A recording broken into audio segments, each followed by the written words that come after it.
მოგესალმებით, ვაგრძელებთ ჩვენს ტრადიციულ პოდკასტებს, ტრადიციულადვე წარმოგიდგენთ ვასილ მაღლაფერიძე და მე გიორგი გიბრაძე და ჩვენი სტუმარი იქნება დღეს ჩვენი მეგობარი ნინო ხელაია. ნინო, გამარჯობა.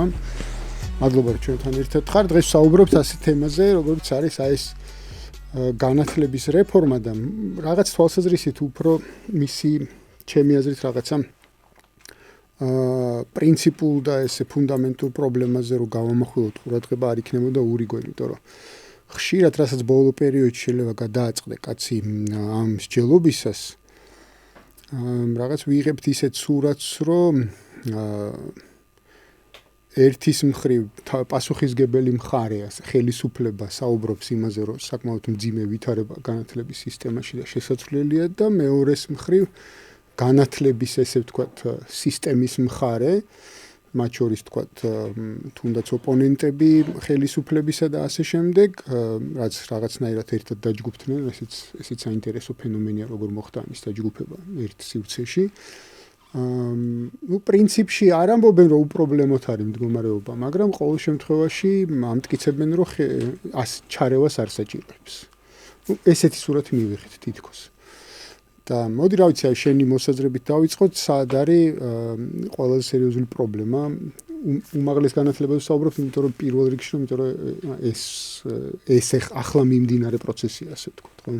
კიდე დაემატება რა თქმა უნდა ამას მე ალბათ, იმიტომ რომ იქ 11-12 კლასის თემა ჯერ კიდე ალბათ ბოლომდე გასავლელია და ასე შემდეგ და იქაც იქნება რაღაც საკითხები, მაგრამ ახლა რასაც უყურებთ, ეს არის კვოტების შემოტანა, ეს არის ერთი ქალაქი, ერთი ფაკულტეტის საკითხი, რომელმაც ძირითადი პრეტენზიები გამოიწვია, ხო? განათლების რეფორმაზე ხა ჩვენ ვსაუბრობთ ხოლმე ხშირად ამ ფუნდამენტურ საკითხებზე. უპირველესად მე ვიწყებ ხოლმე საუბარს იმაზე, რომ მე მგონი ყველა თან ხდება ხა იმაში, რომ პრობლემები არსებობს. რომ რაღაცები შესაძლებელია, რაღაცები განათლების სისტემა ვერ სთავაზობს სტუდენტებს მაღალი დონის განათლებას, ასე შემდეგ, ასე შემდეგ. სხვა შორის რეფორმის კონცეფციაშიც წერია, რომ არსებული განათლების სისტემა, აი პირველივე პრობლემის ანალიზში წერია, რომ არსებული განათლების სისტემა ჯეროვნად ვერ პასუხობს გამოწვევებს და ნუ ეს პრობლემის აღიარება არის. მაგრამ და ხარისხიან განათლებას ვერ აწვდის სტუდენტებს. აი ეს ფრაზა არის ძალიან საინტერესო. მაგრამ მე შეკითხვა ჩდება შემდეგი, რომ საერთოდ რას ნიშნავს ხარისხიანი განათლება? ანუ, როდესაც ვამბობთ კარგი, ცუდი, ხო, სუსტი, ძლიერი და ეს ისეთი კატეგორიებია, რომელიც მოითხოვს გარკვეული ტიპის ნორმატივის განსაზღვრას, ანუ რისკენ ვისწრაფვით. ანუ აქ ამ ეპოქაში თანამედროვე ცხოვრებაში, რომელიც უამრავი ახალი გამოწვევით არის, ხო? ანუ განსაკუთრებით ხელოვნური ინტელექტის ეპოქაა და არ ვიცი, შეგვიძლია ალბათ შემდგომში დისკუსიის შემდგომ უფრო ჩავშალოთ, რამდენი გამოწვევა ახლავს თან ხელოვნური ინტელექტის ეპოქაში სწავლას, სწავლებას და კვლევას და მეცნიერების კეთებას. სრულიად ახალი რეალობაა და სრულიად შეცვლილი სამყაროა ამ მხრივ. ანუ იმის თქვა მინდა, რომ ზოგადად ამ ისტორიულ ეპოქაში ჩვენაირი ქვეყნისთვის, ჩვენაირი ეკონომიკისთვის როგორი განათლება იქნებოდა ხარისხიანი განათლება, როგორცაც ვისურვებდით, რომ ჩვენ მიგვეცა სტუდენტებისთვის, ახალგაზრდებისთვის და ასე შემდეგ. პრინციპში ეს არის რაღაც ტიპის კონცეპტუალური მსჯელობა რა, კონცეპტუალური მსჯელობა იმის შესახებ, თუ რა ფუნქცია უნდა შეასრულოს განათლება. ანუ ისტორიულად თუ შევხედავთ ახლა მაგალითად, ისტორიულადაც თეორიულადაც იქ ძალიან ბევრი თეორეტიკოსია, რომელსაც თავისი ხედვა აქვს იმისა, თუ საერთოდ რა ფუნქცია უნდა ასრულოს განათლებამ. იქ ზოგი ამბობს, ჯონ დიუი და ამერიკელები მე-20 საუკუნის იქ ამბობენ, რომ დემოკრატიისთვის არის უპირველესი სოციალური პირობა, რომ განათლებული ახალგაზრდები ყავდეს და ასე შემდეგ, ასე შემდეგ. მე იქ ჰუმბოლტიანური იდეა არის ხო ცნობილი ძალიან განათლების, რომ მისთვის ეს იყო ადამიანის ავტონომიური ადამიანის ჩამოყალიბება, რომელიც დამოუკიდებლად აწარმოებდა, ასე ვთქვათ, ცოდნას და ავტონომიური რაღაცა არსით შევიდოდა ამ შემეცნების პროცესში და ნუ ის ჰუმბოლტიანური იდეა საკმაოდ პოპულარული გახდა შემდგომ ევროპაში, ევროპული უნივერსიტეტები ბევრი მათ ჩვენთანაც კი მათ ეყრდნობა თავად ის ავტონომიურობის იდეა და ასე შემდეგ, აქედან მოდის, ხო? მაგრამ მამის მიღმა კიდე არსებობს სხვადასხვა თეორიები და მიდგომები, ხო? როგორ ხედავენ ზოგადად რა დებატები არსებობს ზოგადად განათლების შესახებ, რა ფუნქციას უნდა ასრულებდეს და ასე შემდეგ. მათ შორის არის მაგალითად განმანთავისუფლებელ ფილოსოფიაში უფრო არის, რომ აი ჩაგრულთა განთავისუფლება და ასე შემდეგ, ასე შემდეგ.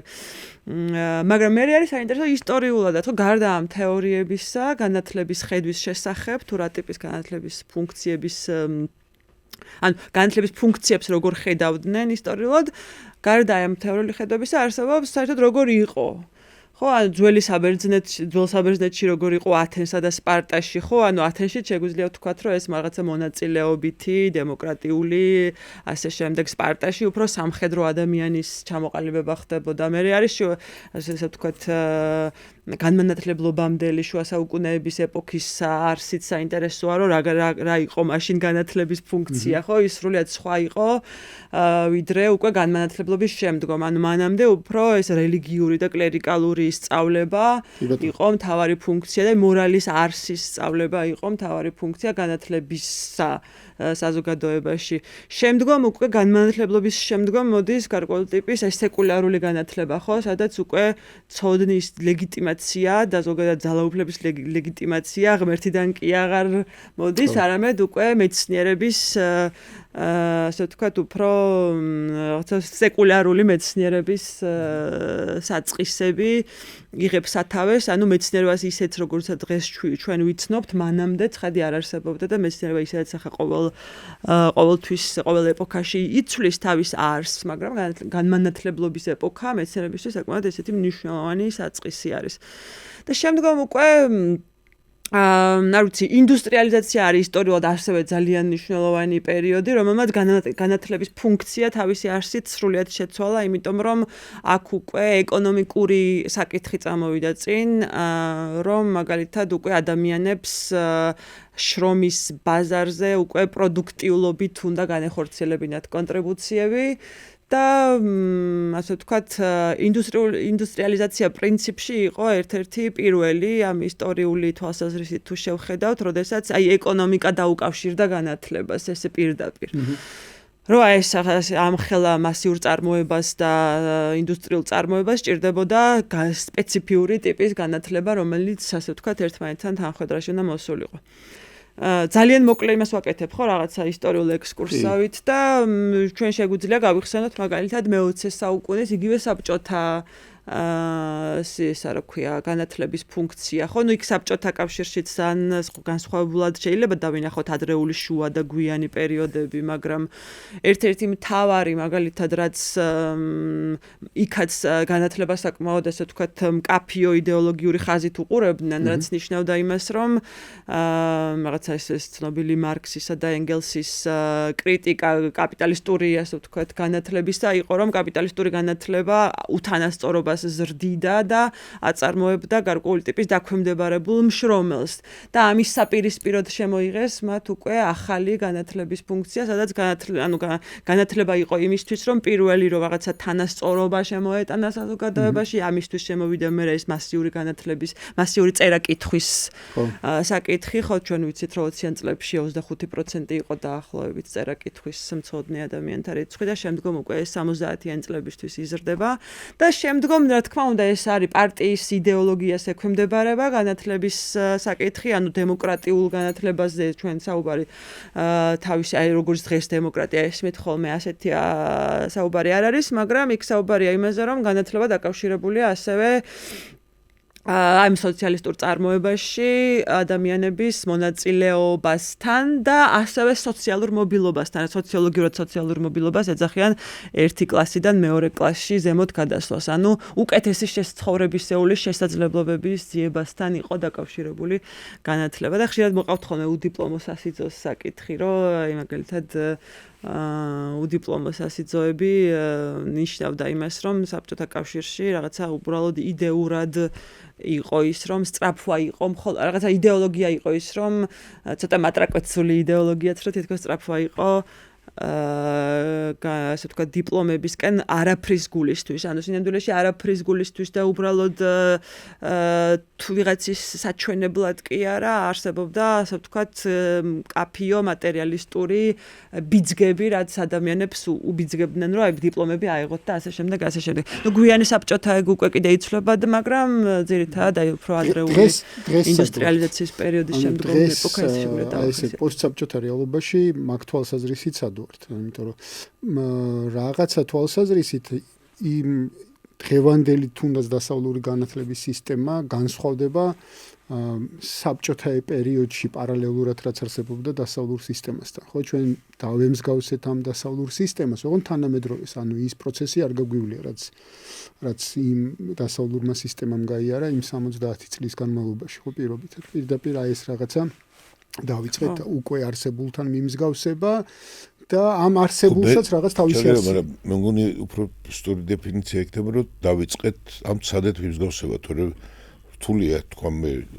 ხო. შეიძლება ვწდები, რომ ჩვენ დასავლური სისტემა, ჩვენ განათლების სისტემა, დასავლურ განათლების სისტემას დაემსგავსა. ჩემთვის ეს არ არის ესეთი დეფინიცია. უფრო სწორი იქნება, რომ ჩვენ განიცადა იმიტირება ვცადოთ.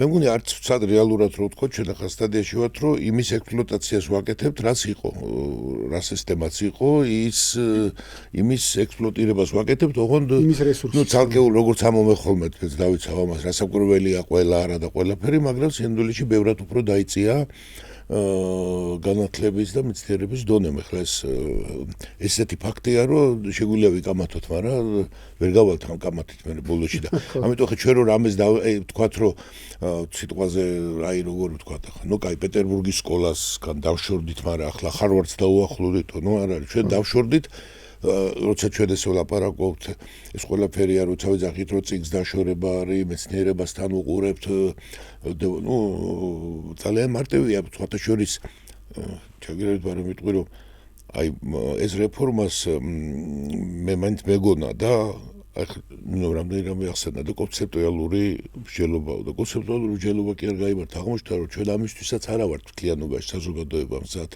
და ეს გადატანილი იქნა, რატო გაცვია ესეთი ფერის პიჯაკი ფაქტურად, იმიტომ რომ შენ რა უნდა მითხრა ამაზე, იმიტომ რომ მე ისედაც არ ეს ეხლა ამას რა თუნდა ხა განათლება, ესე რაც გინდა ილაპარაკი, გინდა ფეხბურთზე ილაპარაკი და გინდა შტანგის აწევაზე, ხო?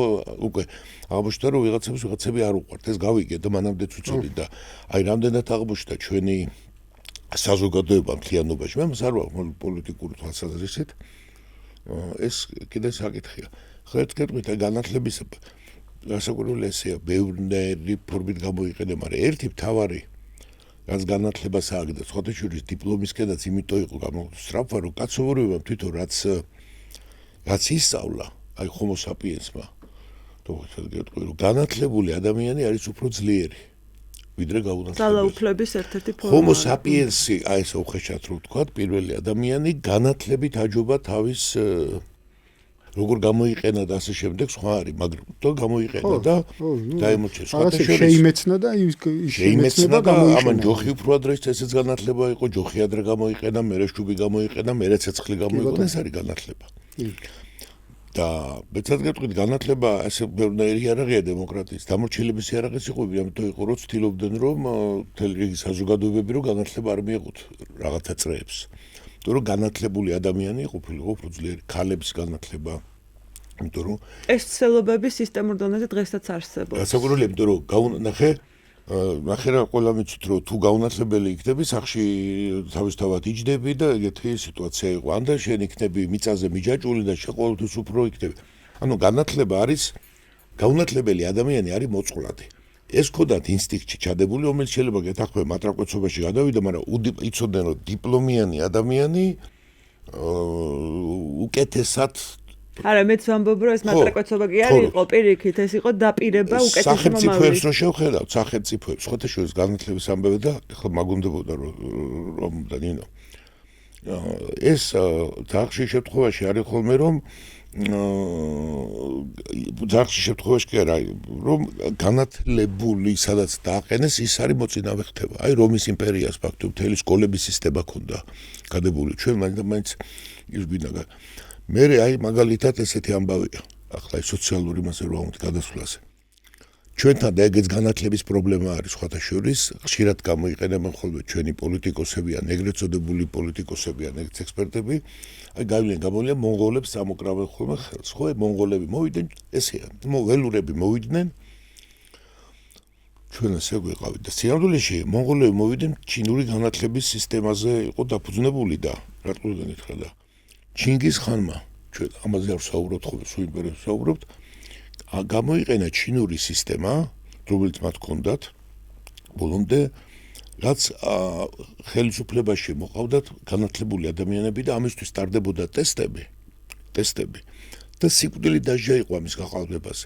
და მე-12 საუკუნეში მიაქციეთ 400,000 ჩინოვნიკი ყავდათ გავლილი და როდესაც მონღოლები ჩატარდა და ეს რომ უსმინეთ ჩინგისხანმა ამ ჩინელ ჩელოზე მათ დაარწმუნეს რომ მარტო მონღოლები კი არ გაატარო, მონებიც გაატარა და ტყვეებიცო. და ესენი ჩაირა. აი ეს ამბავი იყო მონღოლეთის იმპერიის. ხო, ჩვენ აი ხშირად გვიდა და ახლა ჩვენ ისე წარმოგიდგენია რომ აი ესე იგი უმხორ ჭამდენ არაფერი არ იცოდა და მისი შვილები უკვე ესეთი იყვნენ ჩინგისხანი. ანუ განათლება არის ძლიერობასთან დაკავშირებით. დღესაც სახელმწიფოებს რო უყურებთ მაგალითად ეგრეთ წოდებული აღმოჩენილი ქვეყნები რო იყვნენ, რო აღმოაჩინეთ, რა აღმოჩენა უნდა ჩვენ გინა ამერიკაში და გინა სხვაგან თავის ადგილას კი ცხოვრობდნენ, მაგრამ ნახე დაერქვათ რომ ადამიანური დამოკიდებულების დისკრიმინაცია რო თითქოს აღმოჩენილი არიან და ვიღაცას ეკუთვნიან. ანუ შენ რო კუნძულზე ყოფ არ არის რატო? რითი აჯობეს ამათმა? ევროპელებმა აჯობეს განათლებით, ხო? ის თოფის წამალის განათლება იყო, ისიც განათლება იყო, ფოლადის გამოჭედვა განათლება იყო. ამი დღესაც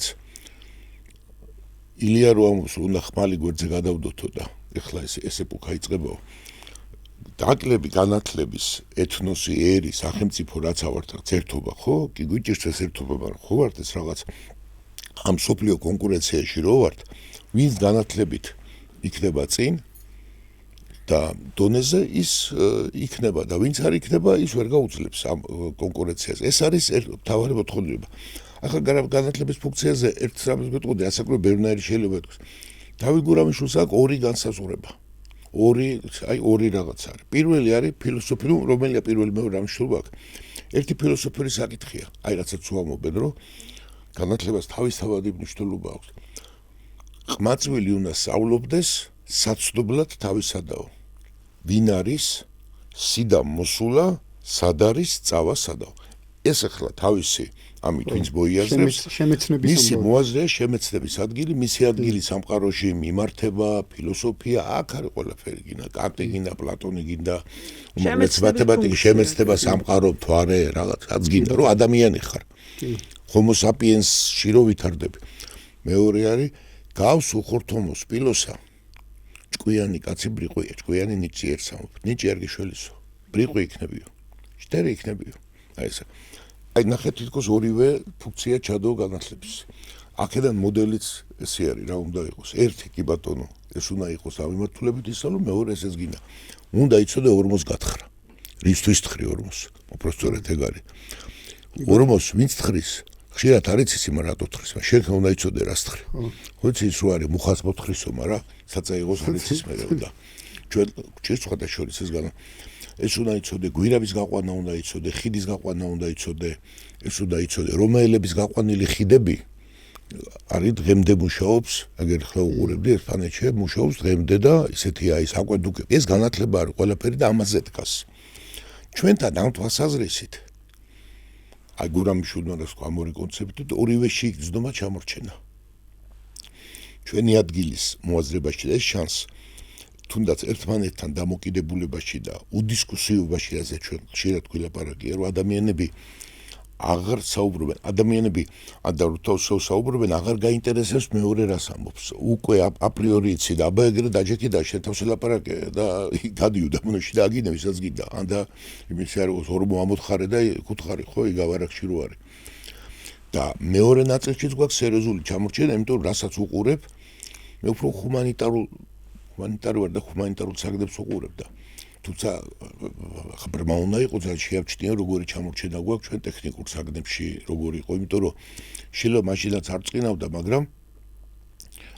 მაგრამ ტექნიკურ საგდებში ინჟინრები ესენი ეს არის სახელმწიფო საფუძველი ეს სიტუაცია და ეხლა მე მაგალითად აი ამაზე რო ყოფილიყო მსჯელობა დაწყებული და არ ვამბობ ვიღაცის კრიტიკისთვის და გააგრესიულებისთვის, მაგრამ ხო ცოტა ხო ჩვენს ვერ გვევიდა. აი რამდენად ვამზადებთ ამ სპეციალისტებს, რომლებიც აი სპეციალისტი რასაც ქვია. აი ინჟინერია რაც არის, აი უხეშად რო ვთქვათ, ეს ერთ-ერთი მნიშვნელოვანი სიტუაცია გვინდა რა ინდუსტრიალიზაცია რო ახსენე და ეს ამბავი იმიტომ რომ გასაგებია ასე იგი ფაქტობრივად რაც უყურებდი ფაკულტეტებს ძირითადად ვამზადებთ ან სამოქალაქო სექტორის ეგრეთ წოდებულ სამოქალაქო სექტორის ადამიანები რომელიც სამოქალაქო აქტივისტებს ეს პროფესია ხო აი ახლა მე არ ვამბობ არავის საწყედად მაგრამ როგორია იცი ბუხას რო მოთხრის მაგრამ საწაიღოს არ იცის მე რა ადგიდან ბუხას რო თხრი აი ეს რაც თქვენ ახლა ახსენეთ ხო და იმ პირველ კითხვასთან კავშირში მეორეს გეტყვი და ახლა ვგეტყვი და მეორე მე ჩვენ რო გადავხედე ამ სიტუაციას რო გადავხედე კი რო უყურებ არის ისი როგორი ტიპის რაღაცები ხდება იცი გამოწვეული არის აი იმ ზუსტებას ვერ ვამბობ აი რაღაცა მოთხოვნილებას დაუჭირეს სწორად ალღო და ეს ახლა არ მომხდარა აი მე უნივერსიტეტში ვასწავლედი მაშინ მოხდა მაშინ დაიწყო და რაღაცა მოდური რაღაცები იყიდება და იყო მოთხოვნილი მაგალითად მე რო ვასწავლედი უნივერსიტეტში ჯერ კიდე იქ რო ვიყავი და იყო ჟურნალისტიკის ფაკულტეტი. იყო და რაღაც გაიზარდა მოთხოვნილი და მე რეცი რა გაჩნდა? საერთაშორისო ჟურნალისტიკა. მე გაჩნდა და საერთაშორისო ჟურნალისტიკაზე იყო წყვეტა. მე არც ვიცი ხა ვინ დამთავრა რატო და აი რა უნდა ყოფილიყო ხო საერთაშორისო ეკონომიკური აი მაშინ დაიწყო და მიხვდნენ რომ ადამიანებს აქვთ მოთხოვნილება რომ რაღაცა კარგი ამბავი მიიღონ კარგი ამბავი და როგორც კი გაჩნდა ჟურნალისტი, მაგრამ საერთაშორისო ჟურნალისტიკა რაც ხა უკეთესია. საერთაშორისო ეკონომიკა კიდევ უფრო უკეთესია. საერთაშორისო საუცხო ჟურნალისტიკა. აი, ხო და ეს დაიჭირეს და ეხლა რასაც უყურებ ფაკულტეტებს და ხედავ, მე უთხრეს რომ იურიდიულია მოთხოვნილება, მოდი და ყველა გახსნა იურიდიული ფაკულტეტი. ექიმობა ეს მე რო დავიბადე, მაშინაც ამბავი იყო და ექიმი ყველგან ექიმია, ესეთი გამოთქმა იყო და ექიმი გინდა, კი ბატონო. მოკლედ რაც გინდა გიხსნი. კი ბატონო. და კი არა აღარ გადმერე ამ გადავგვაქვს დიპლომი, მაგრამ აი ეს რაც გადადის ამ ურამე რამდენად შეგიძლია შენ სპეციალისტი როგორ გათხარა გვირაბი რამდენად შეგიძლია რომ გაიყვანო აი ეს არის და ამის მაგივრად რომ ასე შეგვეფასებიდან რამდენად არის საქართველოს პატარა ქვეყნის მოწყვლადი ქვეყნის ჩოხო სამხედრო თვალსაზრისით რამდენიც არ უნდა ერთმანეთი ისე ვქნათ ხო არა ვართ ესე ჩვენ რაღაცა სხვანაირად უნდა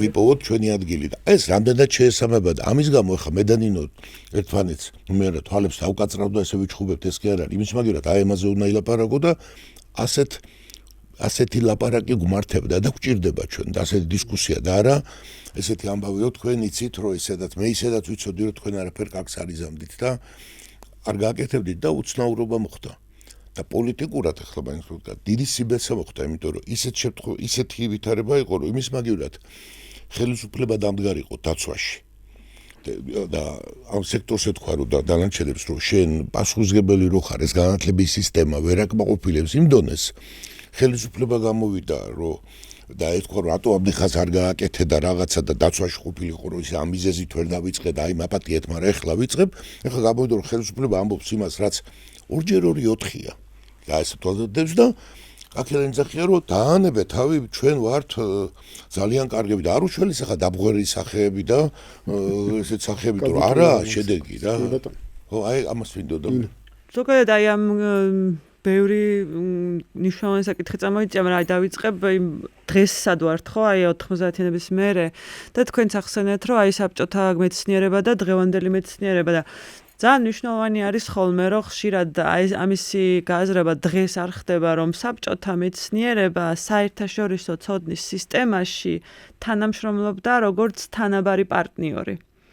რომელიდანაც ისინი სწავლობდნენ, ანუ საერთაშორისო ცოდნის სისტემა, ასე რომ წარმოვიდგინოთ, არის თავისი არსით იერარქიული. იქ არსებობს ზედა იერარქიის ზედა საფეხური, ანუ ისინი, ვინც ფლობენ ცოდნის უფრო მეტ ინფრასტრუქტურებს და განსაზღვრავენ თეორიებს, ქმნიან ჩარჩოებს და შემდგომ უკვე ქვემოთ არიან ისინი, ვინც ამას აშვებიან და ვერ შვებიან. ამ ცოდნის ქვევით. დისტრიბუცია ხდება იმ გაგებით, რომ თუ რაღაცა რომელიღაცა დიდ ქალაქში, დასავლურ ქალაქში იქმნება თეორიები თეორიები ჩვენთან ეს თეორიები უბრალოდ ჩამოდის იდეები ისედაც მოგზაურობს ეს ჩვეულებრივი მოვლენა ანუ მეცნიერებაში მეთოდოლოგიური ნაციონალიზმები ზოგადად არ არსებობს მარტო ქართული ცოდნა და მარტო ის ცოდნა არ მნიშვნელობს რა თქმა უნდა ჩვენ ერთმანეთს უნდა ვისწავლოთ მაგრამ ზოგადად აი პრობლემა არის ხოლმე ის რომ სადღაცა სხვაგან თუ იქმნება მთავარი ამხსნელი ჩარჩო შენ ამ ჩარჩოს უბრალოდ ისე თუ გადმოიტან რომ ადაპტაციას არ გაუკეთებ აქაურ ადგილობრივ მოცემულობას დროს ეპოქას და კონტექსტს მაშინ ძალიან დიდი პრობლემებია იმიტომ რომ საბოლოო ჯამში გამოდის რომ ვიღაც სადღაცა სხვაგან ხდება შენი რეალობის ახსნა და შენ ბოლომდე ვერ ხსნი შენ რეალობას და რაც დავით გურამიშვილმა თქვა რომ აი ეს რაღაცა საკუთარი თავის და არსის და გარემოს შეცნობითო, ამას ჩვენ ვეღარ ვახორციელებთ სხვის მიერ შექმნილი ინსტრუმენტებით. ეს ერთი, მაგრამ აი ის ამბავი რომ აი სოფლიო სისტემა თუ ესეთია, ცოდნის შექმნის სისტემა, 90 ანუ ყოველ შემთხვევაში საბჭოთა ცოდნის სამეცნიერო ინფრასტრუქტურა აქ უფრო როგორც თანავარი აქტორი ისე ოპერირებდა, ასე რომ ვთქვათ, მონაწილეობდა. მაშინ, როდესაც 90-იანი წლების შემდგომ ჩვენ აი ამ სისტემაში ვართ დაქვემდებარებული აქტორი. დაქვემდებარებული აქტორი გულისხმობს იმას, რომ დღეს რაც არ უნდა ზოგიერთმა პროფესორმა თქვას, რომ და ამბობენ ხოლმე, რომ ჩვენ როგორც აი რაღაცა ჰორიზონტალურად, როგორც თანაბარი პარტნიორები ისე ურთიერთობთ დასავლელ მეცნიერებთან და დასავლურ უნივერსიტეტებთან, ჩვენ ასე არ ვურთიერთობთ. ჯერ ერთი პირველი იმიტომ, რომ დაფინანსებები ჩვენგან არ მოდის და დაფინანსებების სქემები ძირითადად, როდესაც მათ გამოდის ხოლმე, მათ აქვთ იმისი პრივილეგია, რომ განსაზღვრონ საკვლევი პროგრამები და ეს არის საკმაოდ სერიოზული ძალაუფლება იმისა, რომ ზოგადად აი მაგალითად რაზე იმუშავებს მეცნიერთა ჯგუფი, ამის განსაზღვრა ძალაუფლებაა. ხო და ამას ზოგადად ქვეყნები აკეთებენ, ხშირად აკეთებენ საკუთარი ეკონომიკის მიხედვით, ინტერესების მიხედვით, არ ვიცი, ძალიან ბევრი ბუნებრივია, ხშირად კი რასე აკეთებენ, როგორც და ეს ხოთაშორის არ არღვევს ჰუმბოლტიანურ ავტონომიურობის იდეას. ხო, ნუ ახლა. ანუ ეს ამნიშნავია, ხანდახან გონიათ, რომ სახელმწიფო თუ ჩაერევა რაღაცას დააფინანსებს. ნუ ხეშად რო თქვა, მე რო წიგს ვკითხულობ, ამას შევთვის ვკითხულობ და შენ რო გაძლევ წიგს და ან შენ რომ აძლევ უკეთესად თქვა, რო წაიკითხა, რა წიგდებსაც შენ მომწე მე რო ვკითხულობ, მე კი ვიმატებ, რასაც შენ მაძლევ, იმას ვკითხულობ, ხო სწორია?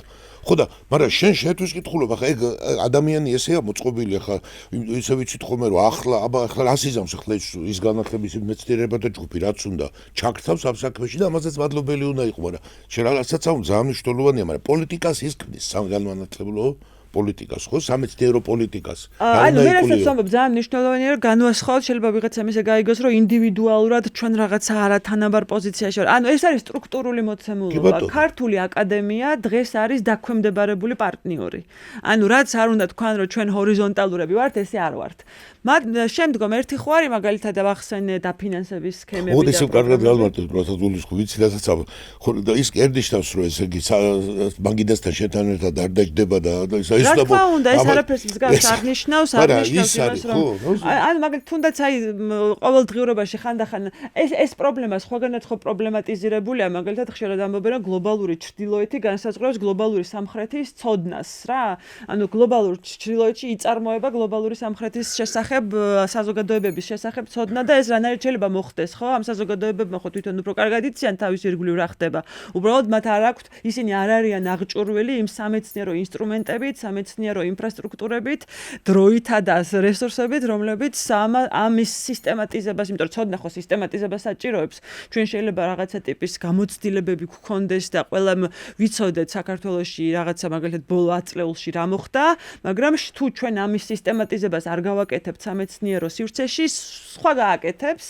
ანუ შეიძლება არ ვიცი მაგალითად როგორც დღესაც ხდება ხოლმე და სხვა ვიღაცა რა ვიცი ჩამოვა, ვისაც აქვს ამის რესურსები და აკვირდება ერთ-ორ ინტერვიუს აიღებს და როგორც დღეს აკეთებენ ხოლმე და იტყვის რომ აი მაგალითად აქ საქართველოში აი ესე ხდება და ძალიან პრობლემური განზოგადებებია ხდება ხოლმე ძალიან ხშირად მე ვარ ხოლმე შემოწმებელი ამ სამეცნიერო რაღაცა იმისი რა ქვია ჟურნალების რეფერირებას ჟურნალებს რასაც ეძახიან და მე რა სტატიებიც მეგზავნება ხოლმე ხშირ შემთხვევაში და განსაკუთრებით საქართველოს შესახებ ისეთ პრობლემურ დასკვნებს აწარმოებენ ხოლმე რომ მართლა ვფიქრობ რომ საიდან აიღეს ეს ემპირიკა ხო სად შეაგროვეს ასეთი ემპირიკა და როგორ გააკეთეს ისე რომ ბოლოს მივიდნენ დასკვნამდე რომ რაღაცა იმიტომ რომ საქართველოში რაღაცა ვიცი აღარ ვახსენებ კარგი იმ პირიკას იმიტომ რომ საკმაოდ ნიუანსურ გაღიზიანებას გამოიწვევს თქვენსაც და აღარ მინდა მაგრამ ხო აი მეორე ის საკითხია რომ რას ვასწავლით უნივერსიტეტებში ანუ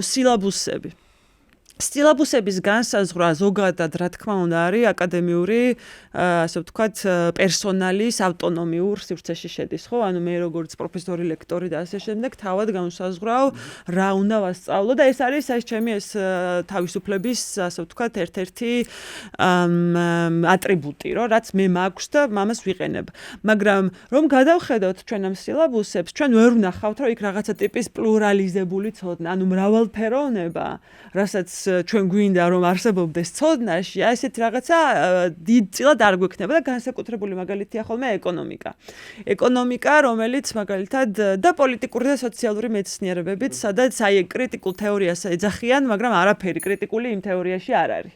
და სწორედ აქედან მოდის ის, რომ მაგალითად დღევანდელი აკადემია საერთოდ არაპრობლემურებს და ჩემთვის ძალიან გასაკვირია, იმიტომ რომ თავიანთი ინტერესი უნდა იყოს, საერთოდ არაპრობლემურებს იმას, რომ აკადემიაში აი ეს რესურსების კონკურენცია და ეს ესე ძალიან და ეს განსაზღვრავს პოლიტიკურ ბრძოლას. და რომ ეს რესურსებისთვის იმას რომ ზოგადად ხო, ანუ ეს ახლა რესურსების საკითხი რა, რაც ძალიან მნიშვნელოვანია და რაც ზოგადად საკმაოდ ასე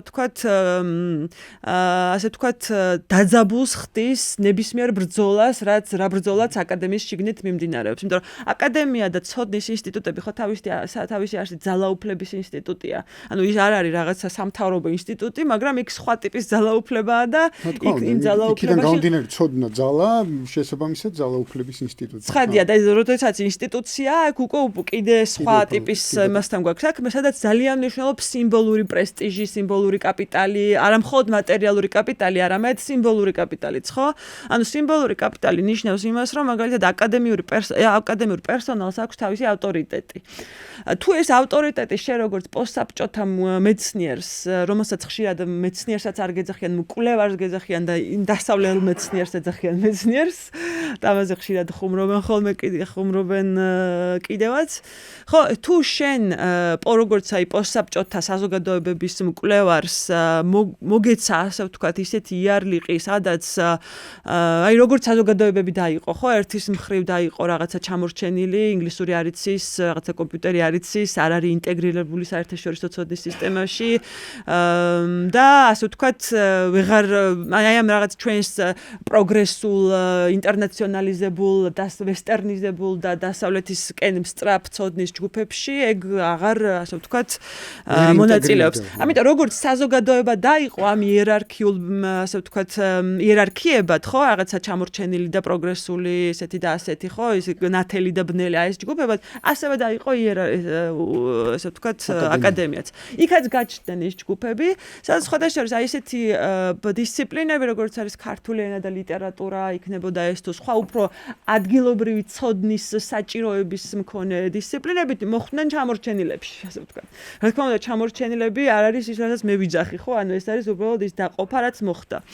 მეორეს მხრივ, ხო, ის ხალხი, ის დისციპლინები, რომლებიც უფრო მეტად საჭიროებდნენ, ასე ვთქვათ, დასავლურ ცოდნებს და საერთაშორისო ცოდნებს, ხო, უფრო მეტად ინტეგრირდნენ, ან მეცნიერები, რომლებიც ინტეგრირდნენ ამ სისტემაში, ისინი ასე ვთქვათ, ინტეგრირდნენ იმ გაგებით, რომ აქ უფრო მეტი პრესტიჟი იყო.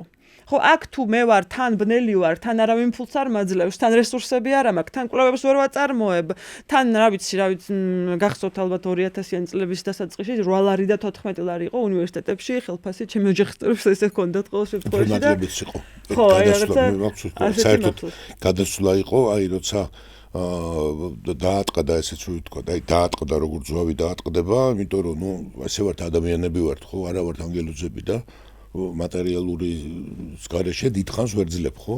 ხო და არც მატერიალური თუ არ მაქვს, არც სიმბოლური, ვისწრაფვი იქეთ. უცებ აღმოჩნდა რომ ჩამოიშალა საბჭოთა კავშირი და ეს კედლები დარჩა და აი ესე ვთქვათ, აი უკვე აი მახსოვს უნივერსიტეტში როგორ თანდათან აი ესე ვთქვათ, აი სიცოცხლე ემოშობოდა და მაინც ძველი ინსტინქტი იყო და დადიოდნენ ეს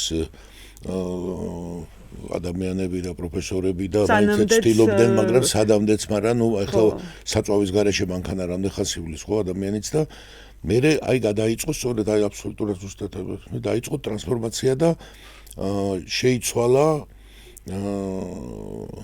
აი იქ მოხდა შეცვლა ახლა იქ ვიკამათოთ ეს და აი კი არ ვიკამათოთ ეს დასავლურთან დამსგავსება იყო თუ იყო ეს არის დაწევის მცდელობა. ეს არის ძალიან ბევრ ამაში ხდება ეს სხვადასხვა დარგებში, მაგრამ ეს არის რომ რაღაცნაირად დავეწიოთ და ასე ვინტეგრირდეთ, მაგრამ ეს ინტეგრაცია ჩვენ რა ფუნქციას მოგწევს ამ სისტემაში, ეს ამის გააზრება და პრობლემატიზება არ ხდება. ანუ წერან იმას რაც შენ კითხვა და სულ იმას ვუბრუნდები, ისევ რომ ჩვენ აქ ვინტეგრირდით და ეს ასევე უნდა აღვნიშნოთ, რომ ამ მეცნიერებისთვის საკმაოდ ობიექტური ანუ ახსნადია რატომაც ცდილობენ ესენი რა დასავლეთთან ინტეგრირებას, იმიტომ რომ ეს სავაზობს იმ პრესტიჟს და იმ სიმბოლურ თუ მატერიალურ კაპიტალს, რაც სხვაგან არ აქვს. და ეს სხვათა შორის აი სახელმწიფოსთვის და ზოგადად მთავრობებისთვის ძალიან მნიშვნელოვანი გასათვალისწინებელი რამ არის, რომ შენ თუ მაგალითად ვერ უზრუნველყოფ ადგილზე ამ ხალხის ასე ვთქვათ საჭირო ატრიბუტებით მომარაგებას, მაშინ რაღაც მსგავსი მოხდება. და მსგავსი რომ მოხდა, ეს უბრალოდ ინტეგრირება კი არ არის პრობლემა. პრობლემა ის არის, რომ რაღაც მომენტში ამ ინტეგრაციის პროცესში დასავლური განათლება შემდგომ უკვე გაუტოლდა პოლიტიკურ, ასე ვთქვათ, როგორ ვთქვა, პოლიტიკურ იდეოლოგიას. და პოლიტიკური იდეოლოგია შეიძლება ითქვას, გახდა პოლიტიკური იდეოლოგიის დამხმარე რესურსი ხშირ შემთხვევაში რომ ეს აი დამხმარე აი შეიძლება უფრო ხეშად რო თქვა როგორც დუბლშემადგენლობა რა აი ანა თანამედროვე აი სპიკერები ამ იდეოლოგიის მისიონერები იდეაში მსახურებაში ჩადგა რატომ გახდა რატო ეს თქვა იმიტომ რომ ის მეცნიერება აი ახლა მაგონდა მაგალითად რომ ჰუმანიტარიაში არა მხოლოდ აი ბევრი მიმართულება რომელიც ძალიან მაგარი კვლევა იყო გუშინ ვიგებდი აღარ ვიტყვი ხა სათითაოდ ძალიან მაგარი მეცნიერები იყვნენ საერთაშორისო დონეზე და უბრალოდ გაუკვდა და მეცაც გეტყვი აი ესე შეკრებით გადაიყარა და მიიკარგა ერთ მაგალითს გეტყვი თუ რა დონეზე იყო ჩვენთან იჯდერის კვლევა დუშეთში ქალაქ დუშეთში წყლის პრობლემა იყო და ახლა არ ვიცი როგორ არის და რატოც გარშემო წყლები არ არის და შევთხოვით ჩემ მეგობარმა დუშეთის გამგებელმა უდიოდა და პოლიტიკური გოჩი ჩავთ დიდი სერი და იყრება ეს მასალები და ნახა დუშეთის წყლის გაყვანილობა 60-იან წლებში გაკეთებული წამოიღო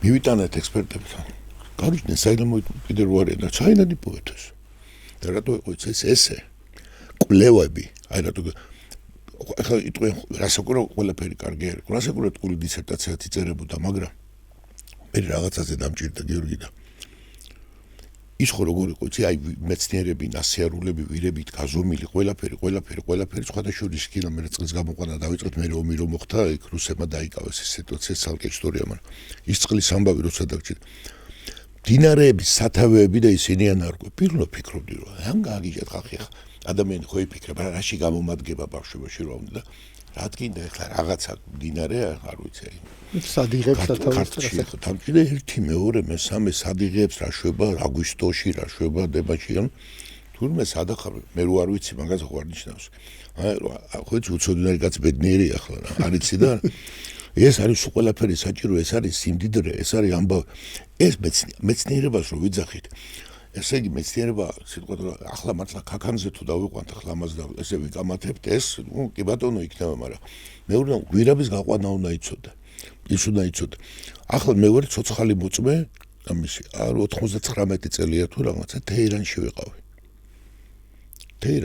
თეირანში მეტრო არ იყო და წაგვიყვანეს მეტრო არ იყო და ვის გაყავდა თუ იცით აგი რა მე ხარ ვიქნები მარტო ვიღაცა გამოიღოს კიდე ხმა ქართველებს გაყავდათ ქართული მეტრო მშენი იყო სპეციალისტები გვირაბში შევედით ახლა რომელ წელს ამბობ აი 90 არა 99 პარლამენტში ყავ 98-ან 17 ჯერ კიდევ არსებობდა ეგ ცოდნა. შემორჩენილი სპეციალისტი. ნიკო იყო ლეკიშვილი, ვიზიტით აი სახელმწიფო მინისტრი იყო და იქ ფუთხრეს რომ აქ საქართველოში აღარ არისო სამუშაო და ვცდილობთო რომ ესო შევინარჩუნოთ ჯერ კიდე იყო. მე კარგად არ ვარ, კარგს არ მეუბნება, აი რამდენად გვაქვს ესეთი ამის მომზადა. ეს ხუთელი ამბავია.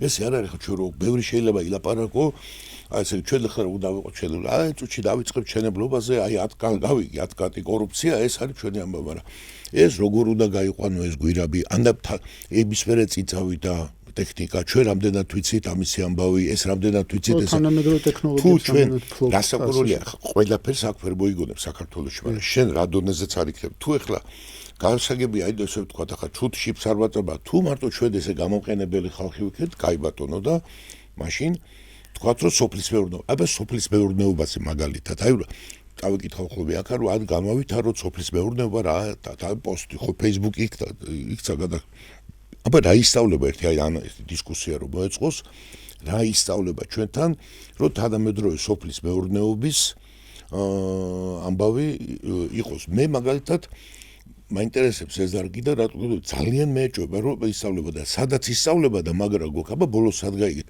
პროფტექნიკურები გვაქვს ძალიან მაგარი მე უნდა გითხრათ რომ ბევრი პროფტექნიკური მე რომ ვკითხოს ადამიანმა არ მოგა გინას აწყენა და ცივი წყალი და ლიონახეთ სიტყვის თავისუფლებაა და ხوار ვაგინებ არავის რამოდენიმე პროფტექნიკური ვიცი რომელიც ეხლავე ჯობია 64 უნივერსიტეტი რო არის გახსნილი პირდაპირ ძალიან მაგარ ხარისხს და ძალიან მაგარ რაღაცას ასწავლიან მაგრამ ეს არ არის არ ითვლება არც მეცნიერება და არც არაფრად აი ითვლება რაღაცა დარგები რომელიც არ მოგატყუა ხალხად სათაურიდან ვერ გამომაქვს რო დაამთავრე აი ხო აი რო დაამთავრებ ამას რა იცი მე აი ხო გამოხელე ნაჩალნიკი ხარო სიტყვი.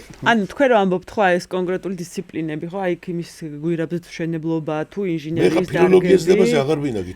ფილოლოგიაზე ხო მეც ბევრს ვიტყოდი, მაგრამ ერთი რაღაც ერთი რისი მინდა რა რომ აი ეს დარგები ხო ზოგადად ამ დარგების პრეფერენციულობას რო ის რომ საჭიროა ამას განსაზღვრავს ეკონომიკა და ეკონომიკური პოლიტიკა. ანუ ეკონომიკური პოლიტიკები ჩვენ როგორც ვიცით, ისევე როგორც ცოდნის სისტემაში, ეკონომიკაშიც ეს იერარქიული სისტემაა და არსებობს ცენტრი და არსებობს პერიფერია. ხო, ანუ ჩვენ ვართ პერიფერიული ეკონომიკა. რა მახასიათებლები აქვს ამ პერიფერიულ ეკონომიკას? ახლა აქ არ გავშლის ხოლმე ბევრგან მისაუბრია, მაგრამ ერთ-ერთი არის სწორედ ის, რომ პერიფერიულ ეკონომიკას ზოგადად თან მოსდევს თავისი განათლების სისტემა. მაგრამ პერიფერიისა და ცენტრის ლოგიკა ის არის, რომ თავისი შინაგანი არსით სისტემის ლოგიკა ხელს არ უწყობს პერიფერიას, რომ ის ავიდეს ცენტრამდე. ანუ ეს არის უთანასწორო ეკონომიკური მიმოცვლა. აი ზოგადად ისევ სამეცნიერო დისკუსიის საგანია, რაში მდგომარეობს ეს უთანასწორო მიმოცვლა და ძალიან შეიძლება შორს წაგვიყვანოს ამ ყველაფერმა რო გავშალოთ ახლა აქ, მაგრამ ყველაზე მთავარი ის არის, რომ მახასიათებლები ზოგადად არსებობს რა, ცენტრის ქვეყნები რა ტიპის განათლებას და განათლების სისტემებს ქმნიან და რა ტიპის განათლების სისტემებს ქმნიან პერიფერიის. თუ ცენტრში იქნება ტექნოლოგიები, ინოვაციები და ასე ვთქვათ breakthrough ცოდნა, რომელიც არის რაღაცა ტიპის ახალი პროგრესული ცოდნის შექმნა, პერიფერიები როგორც წესი, ასე ვთქვათ, აკოპირებენ ხოლმე ამ შექმნილ ცოდნას, მაგრამ როგორც წესი მათ ეს არ ჭირდებათ თან და იმიტომ რომ ეს მათი აი მაგალითად ჩვენი ეკონომიკა რო ავიღოთ, ხო უფრო უმეტესად სერვისის ეკონომიკაა და ტურიზმის და სერვისისა და ტურიზმის ეკონომიკას ამ შემთხვევაში აი ესეთი ტიპის დიდი ცოდნის მქონე რთული კომპლექსური ტექნოლოგიური, ასე ვთქვათ, ინჟინერია შეიძლება არც სჭირდებოდეს ისეთი მასშტაბით, როგორიც ვთქვათ ეს სჭირდება მაგალითად განვითარების აქტიურ ფაზაში მყოფ საზოგადოებას. აი მაგალითად ჩინეთი ამ მხრივ ძალიან საინტერესო მაგალითია, იმიტომ რომ ჩინეთი დღეს ისეთ ისტორიულ, ასე ვთქვათ, მომენტში იმყოფება, სადაც აი ძალიან აქსელერაცია არის, ხო, განვითარების და ისინი ამ განათლებასაც, ასე ვთქვათ, ძალიან აქტიურ რეჟიმში სამსახურში აყენებენ მათი ეკონომიკური განვითარებისა. და პერიფერიის ლოგიკა ამ შემთხვევაში არის ის, რომ აი მთელი ეს ფინანსური ინსტიტუტები და საერთაშორისო ფინანსური IMF-ი და ასე შემდეგ, მსოფლიო ბანკი და სავალუტო ფონდი და ასე შემდეგ, როგორც წესი, ჩვენს საზოგადოებაზე კი არ ვამბობ მხოლოდ, ახლა უბრალოდ ეს ცოდნა არსებობს და მაგას ვამბობ, რა ცოდნაც არსებობს ამ ინსტიტუტების შესახებ. როგორც წესი, პერიფერიულ ეკონომიკაში ცდილობენ, რომ მათი განათლება დაუქვემდებარონ არსებული სტატუს კოს შენარჩუნებას. ანუ იმას, რომ ამ ეკონომიკამ რაღაცა ახალი რაღაცა განვითარების პოლიტიკების ის ფუნდამენტური ტრანსფორმაცია კი არ განიცადოს თავისი არსით, არამედ ის ეკონომიკა რაღაც გარკვეულწილად შენარჩუნდეს, როგორიც არის და განათლებაც ამ ხრივ მოემსახუროს მას. რატომ არის, რომ განათლების ასე ვთქვათ, რეფორმის პროცესებში ხშირად სხვა საერთაშორისო აქტორებიც მონაწილეობენ და მათ საკმაოდ მკაფიო ხედვები აქვთ იმასთან დაკავშირებით, თუ როგორი უნდა იყოს განათლების სისტემა.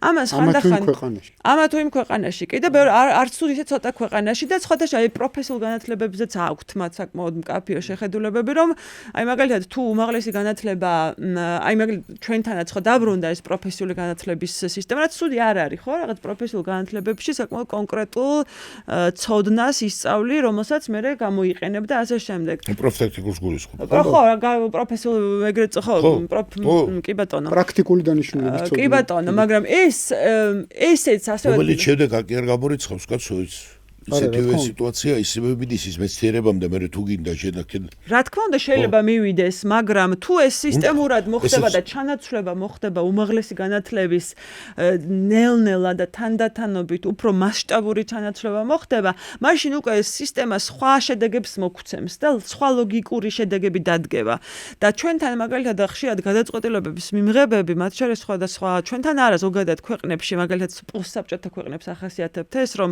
როდესაც ეს უცხოელები ჩამოდიან და გარკვეული ტიპის რჩევებს იძლევიან ხოლმე სხვადასხვა საერთაშორისო ინსტიტუტებიდან აპრიორი მიიჩნევა რომ ეს არის პროგრესული რჩევა და ასე ვთქვათ რჩევა ასე ვთქვათ კარგი თავისთავად კარგი მაგრამ აქ არ ხდება უმთავრესი პოლიტეკონომიური შეკითხვის დასმა და ეს შეკითხვა არის ძალიან მარტივი ვინ იგებს ამითი და ვინ აგებს ვინ ნახავს სარგებელს აი ამ კონკრეტული რეფორმით და ვინ წააგებს და ყველაზე მთავარი შეკითხვა არის ხოლმე რომ საკუთარი საზოგადოებები ანუ შენი საზოგადოება ამ კონკრეტული ასე ვთქვათ გადაწყვეტილებით ნახავს თუ არა სარგებელს და ხშირად ესეთი სიტუაცია გვაქვს ხოლმე რომ აი ამ პოსტსაბჭოთა სივრცეებში აი ეს უცხოური რჩევები აი რაღაცა აბსოლუტურ ჭეშმარიტებად არის ხოლმე მიჩნეული და მეც ხშირად მომწევია რაღაცნაირად საერთაშორისო რაღაც კონფერენციებზე, სადაც გადაწყვეტილებების მიმღებიც ყოფილან, უცხოური დონორებიც ყოფილან, მრჩევლებიც ყოფილან და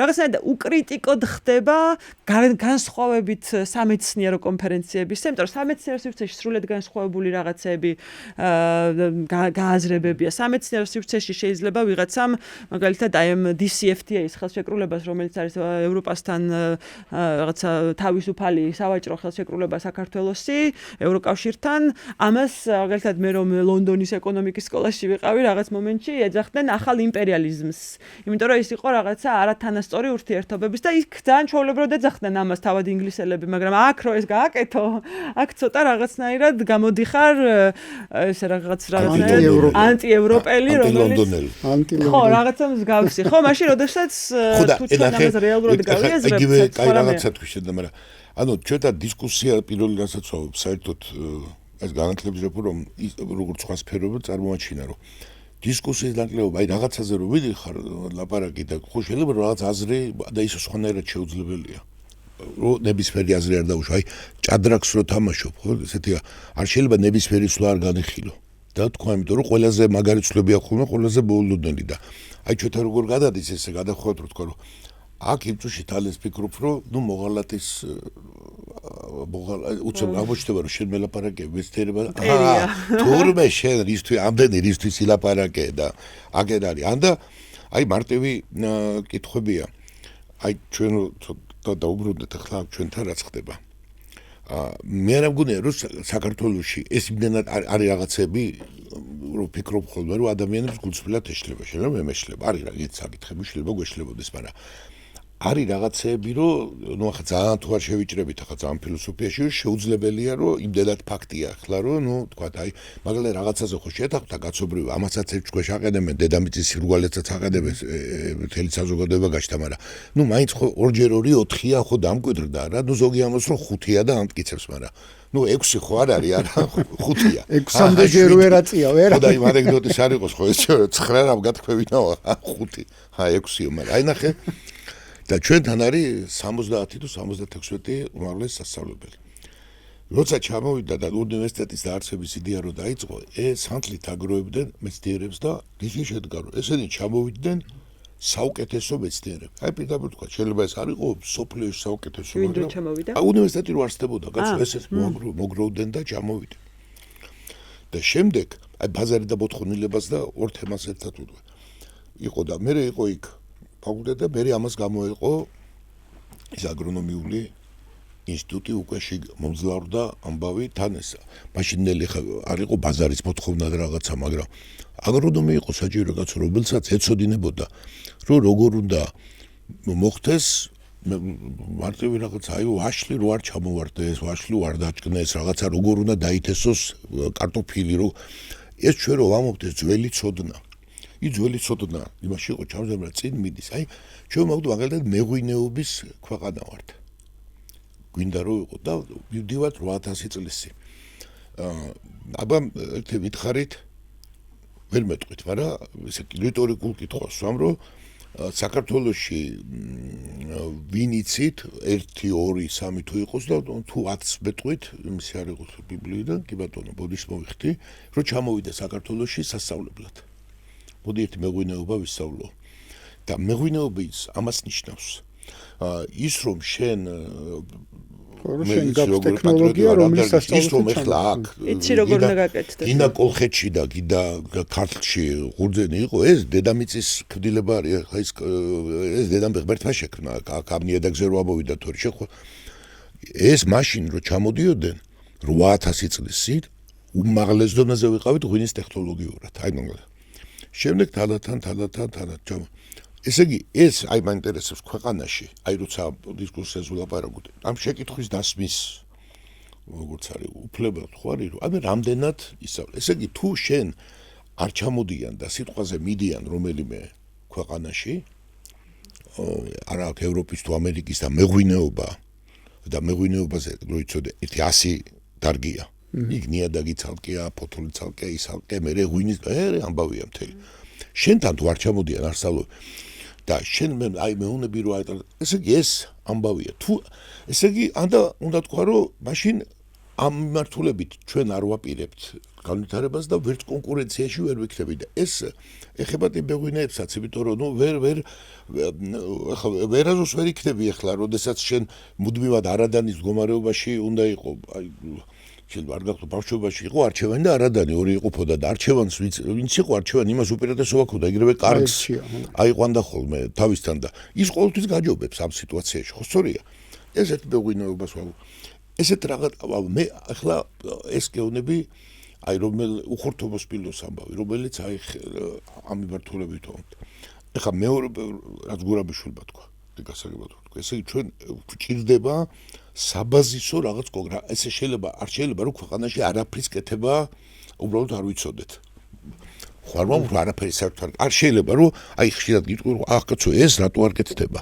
აი რაღაც საკმარი უნდა იყოს ახლა დღევანდელ სოფლიოში აბსოლუტურად საკმარი არც არის საჭირო და არც უნდა იყოს ყველაფერი არ უნდა მაგრამ ნუ რაღაცა უნდა იყოს აი ტელეფონი ვერ უნდა გამოვიდა ტელეფონის ბუდე პლასმასის რაღაცა უნდა ნუ ღვინო უნდა გამოუშვა საცობი უნდა იცოდე ან რაღაცა ისეთი ტექნოლოგია უნდა იცოდე ისეთი მეღვინე ეს არის აი ეს ხო და აი ესეთი პროფესორები აი შენ პრობლემა ახსენე სილაბუსების საკითხი როცა ადგენდა სილაბუსი არ ერქვა მაგათ ბერიტაშვილი რო ადგენდა და ჯავახიშვილი რო ადგენდა იმათ ფაიცოდენ და მეც რო ვინახე ხოლმე იმას ხო აქვს მნიშვნელობა კიდე ვინ ადგენს რო ვიძახ ახლა რო გამოაცხადეთ ეს ახლა ავტონომია ახლა ცოტა და ახლა რა მობედო შეიძლება ადამიანი ჩახედულ რო არ არის ისეთი მოხუშულები იყურებიან ეს განათლების ექსპერტები ამ ბოლო დროს რომ თან შეგეშინდება რომ უყურებ და ისეთი უკავიათ რომ შესიტყვა რო დათქვა ახლა ხო უნდა გაბედო რომ ჩვენ ცოტა რაღაცა ხო იცი ადამიანი ამ პრეტენზია ხო გაქვს მაგრამ შედალუცილო ჯერ ხო ავტონომიას რო ამბობ ეს ავტონომია იმას უყურებ ავტონომია ამ შემთხვევაში გულისხმობს არსებული სიტუაციის შენარჩუნებას აი ინტეგრირებას და დომინაციის შენარჩუნებას და რა უცხო ავტონომია მაის შენ კი არა მაგე აი ქვეყნის არის კაცო და ის რო არის ავტონომია და ჩემაშულმა უნდა ისწავლოს და ქვეყანამ უნდა ის ავტონომია ახლა და ის არის ის მე ხლა გინა არ მინდა გითხრა ხა ბუდია ამ ისეთი სისულელე მომისმენია ხოლმე გამო რა ავტო მოიღერებს აღარ მინდა გითხრა რომელ ეთერში და ჟურნალისტი ეკითხება და ის კმაყოფილი პასუხობს რა როგორი 2-4 არ ვიტყვი ესეთი სისულელე ისეთი დაბრახუნებულია და პროფესორი ყოველთვის იყო ეს მაგრამ ეს აი ფილტრები უნდა იყოს გავ კი ინფლაცია ასეთი სტატუსობრივი იმების რა ქვია სახელების რუბაშკე პროფესორ ხაჩიკიან მე გითხრა და ანდა როგორ ხდება ხუმანიტარიაში ჩემთვის არის საზომი ხშირად მომყავს ხოლმე მაგალითად გიორგი ბენცეს ინჟინერია ხუთქვეთ ხუმანიტარიაც რა ხსენოთ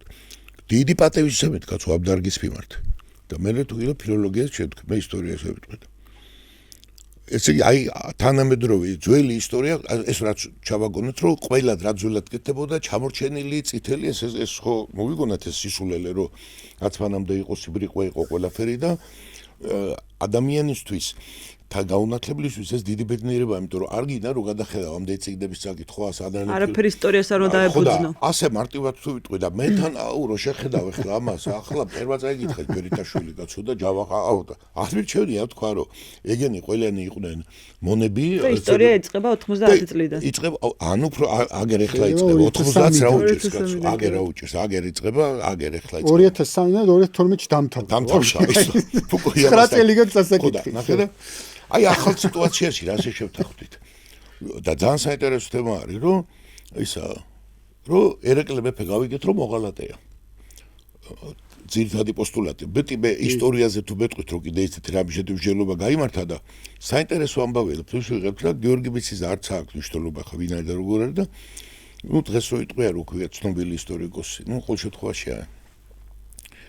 ხო და ხო რომ მოდით ხო რა ფილმის კონსულტანტი იყავი და რა შენ ჭირებენ რა არ გამხვიო ახლა მაგ საქმეში მე თუ რა უნდა გამხვიო კაცო თუ შენ ესე მიგაჩნია ებიჭო გამოდი და აგვიხსენი და ყველა ვიცოდეთ თუ მოღალატეა და ამბავია და ბავშვებს თუ ასწავლე ანდა შენ რა უნდა ნატო ხდება იცი ეგ ხდება როდესაც მეცნიერება წლეხის ქვეშ არის და რაც არის მან დაუშვათ რომ იცის სიამდვილეში რაც არის ან რა ფასი აქვს ეგეცოდას მაგრამ და უკვე ფასი ეკარგება ფლიანად ამ სიტუაციაზე მიჭირხნულია, როდესაც უკვე ვღალაპარაკობს და არის მეცნიერება გამოიყენება არა მეცნიერებისათვის.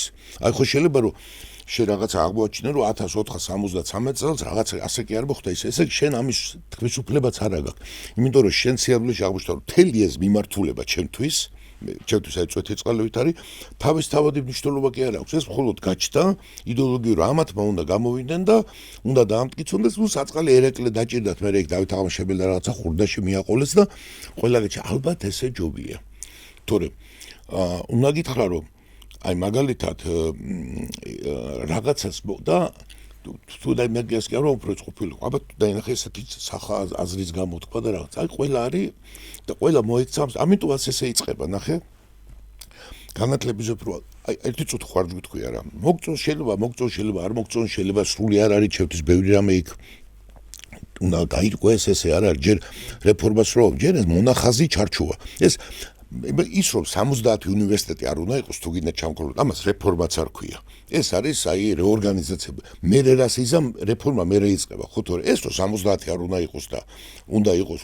6 და 7-იც აი რო იტყვიან აი 10 არის ძალიან ბევრი და ხა თუ გინდა ჩამქრალოთ მაგრამ ეს ამას რეფორმა არ ქვია ამას ქვია პირველი რეფორმის დასაწყისის მოსასუფთავება მსჯელობა ამაზე კი არ იქნა დაწყებული ესეც იმ წუთში პოლიტიკური ნაწილი იქნა და ავტონომია რა ის ავტონომია აი შენ ჯერ რამდენად ხარ ეს უნდა დადგინდეს უნდა გაიაროს რამდენად საერთოდ იცი ეს ამბავი იმიტომ რომ ხა რო თქვა პრეტენზია ადამიანები არიან ბაჟუაშოა სპასფეროში და ძალიან საფუძვლიანი ეჭვია ხოლმე მაგალითად ეს რო უყურებ რომ ფილოლოგს ვეფხისტყაოსანი ხო უნდა ქონდეს საკითხული და მე პირდაპირ მნიშვნელობით ვამბობ მაგრამ აი ნუ უკვე ესეთია და უკვე ამბებია და უკვე ტელევიზორით უყურებ როგორ ასავლიან და როგორ მეტყველებენ ამაზე და შესიცინებენ როგორ ხდება მაგალითად ამ სფეროში პოეზიის დევალვაცია როგორ ხდება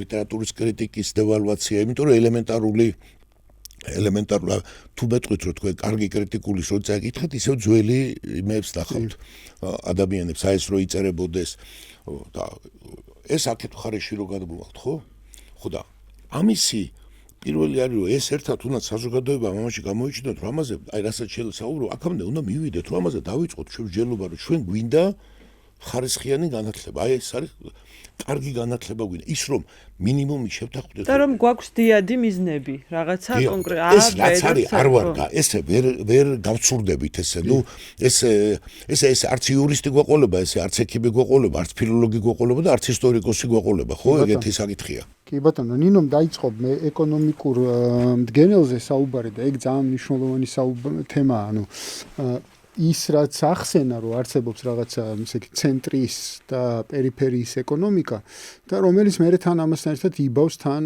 განათლების სისტემას. ამან რა გამოიწვია რეალურად ჩვენთან ეხა ეს რომ რაღაცნაირად რო ვთქვა არის ის შედეგი რომ ერთის მხრივ გვაქვს აი 70 უნივერსიტეტი რომელიც კომერციულად ხედავს განათლების თემას, რომ აი მე მექნება ამდენი ადგილი, ამდენ სტუდენტს მივიღებ და ამათგან გადავახტევინე მე ფულს. მაგრამ მე კითხვა ჩდება, რომ ეს ხალხი ხო ვერ საქმდება თავისი სპეციალობით და მაშინ აბა რა ხდება რა, ანუ რატო მიდიან იქ და რატო იხდიან ამაში ყველაფერში ფულს. ნუ ერთი რა თქმა უნდა არსებობს ის ასე ვთქვათ მაინც სოციოკულტურული გაგება იმისა რომ უმაღლესი განათლება არის რაღაცა საჭირო და უნდა მივიდეთ. ანუ ის ყმაწვილი უნდა სწავლობდეს საცდობლად თავისადაო, ხო? ხო, ნუ ეგეც არის. სადღაც ვიღაცისთვის ეგეც არის რომ უბრალოდ ჩემი განათლებისთვის მაინც უნდა მე რა რომ ვერ დავსაქმდები ჩემი სპეციალობით და ვერ ვიშოვი და ჩვენთან სხვათა შორის ეგ ძალიან საინტერესოა. ანუ ერთია რომ რა დონეზე არის და უმუშევრობა და მეორე არის სტრუქტურული უმუშევრობის საკითხი. ანუ თავისი სპეციალობით რო ვერ შოულობს ადამიანი დასაქმებას, ხო? იქ საკმაოდ ისეთი რა ქვია, საგულისხმო მონაცემები გვაქვს და ამას ყურადღება მისაქცევი. მაგრამ მთელი ამბავი რა არის რომ მეორეს მხრივ შენ უბრალოდ იმის მიუხედავად რომ შენს ბაზარზე შეიძლება ამდენი ამა თუ იმ სპეციალობის წარმომადგენელი არ გჭირდებოდეს, ჩაბმული ხარ რა იმ საერთაშორისო გლობალურ ეკონომიკურ პროცესში შენ სხვისთვის ამზადებ ამ კადრებს. შენთვის არ ამზადებ, შენი ეკონომიკისთვის არ ამზადებ ამ. გაჯერებენ რომ კარგს აკეთებ შენთვის. ხო, კარგს აკეთებ, იმიტომ რომ შენ ამ გლობალური ეკონომიკის ნაწილი ხარ და ამ ადამიანს ამზადებ, მე რა რომ წავა ეს ყველა ეს აქედან და წავა და იქ სადღაც იშოვის ამ სამსახურს, ანიშოვის ან არა იქ ცალკე თემა, მაგრამ თლიანობაში ანუ ის ცენტრი პერიფერიის დაქვემდებარებული ეკონომიკა პირიქით ამას გეუბნება რომ სასწორო შეზღუდული რაოდენობის სპეციალობებს ეხება, სულად გეთახმები, მაგრამ შეზღუდული რაოდენობის ზოგადად ეხება დისციპლინარულ ნახე საბოლოო ჯამში როგორ არის, იცი? შეიძლება ამ ადამიანმა ვიღაცამ იქაც ვერ იშოვოს თავისი სპეციალობით სამსახური და დიდწილად ვერ იშოვის. მაგრამ იქიდან გამომდინარე რომ აქ უფრო მეტად ვერ იშოვის თავისი სპეციალობით სამსახურს და თან შედარებით დაბალანაზღაურებადი სერვისი სივრცეში მოუწევს მუშაობა, ურჩევნია რომ ეს სერვისი სივრცეც კი იქ დასაქმდეს სადღაც სხვაგან რომ უფრო მეტი შემოსავალი მიიღო.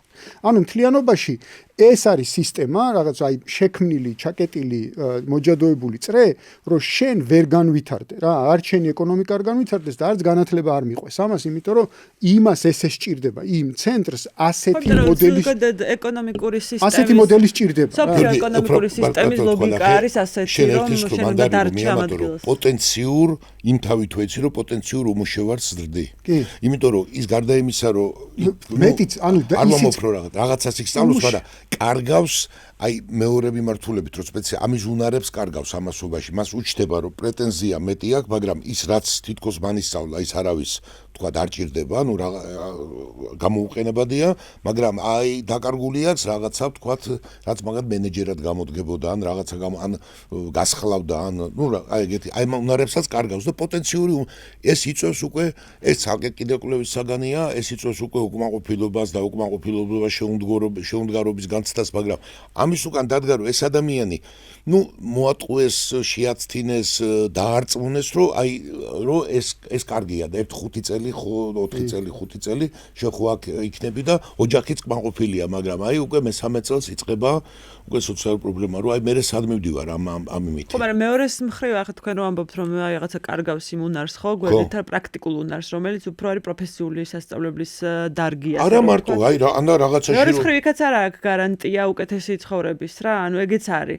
ანუ ეგეც ის პროფესიული სასწავლებლებიც წესით სექტორებს არის ხოლმე მიბმული რა, ანუ ქვეყნები ამას კვოტებს რო გამოყოფენ ყოფენ ხოლმე რომელს აფინანსებენ, აბამენ იმას, რომელ სექტორში რა ვინ სჭირდებათ და ამის მიხედვით.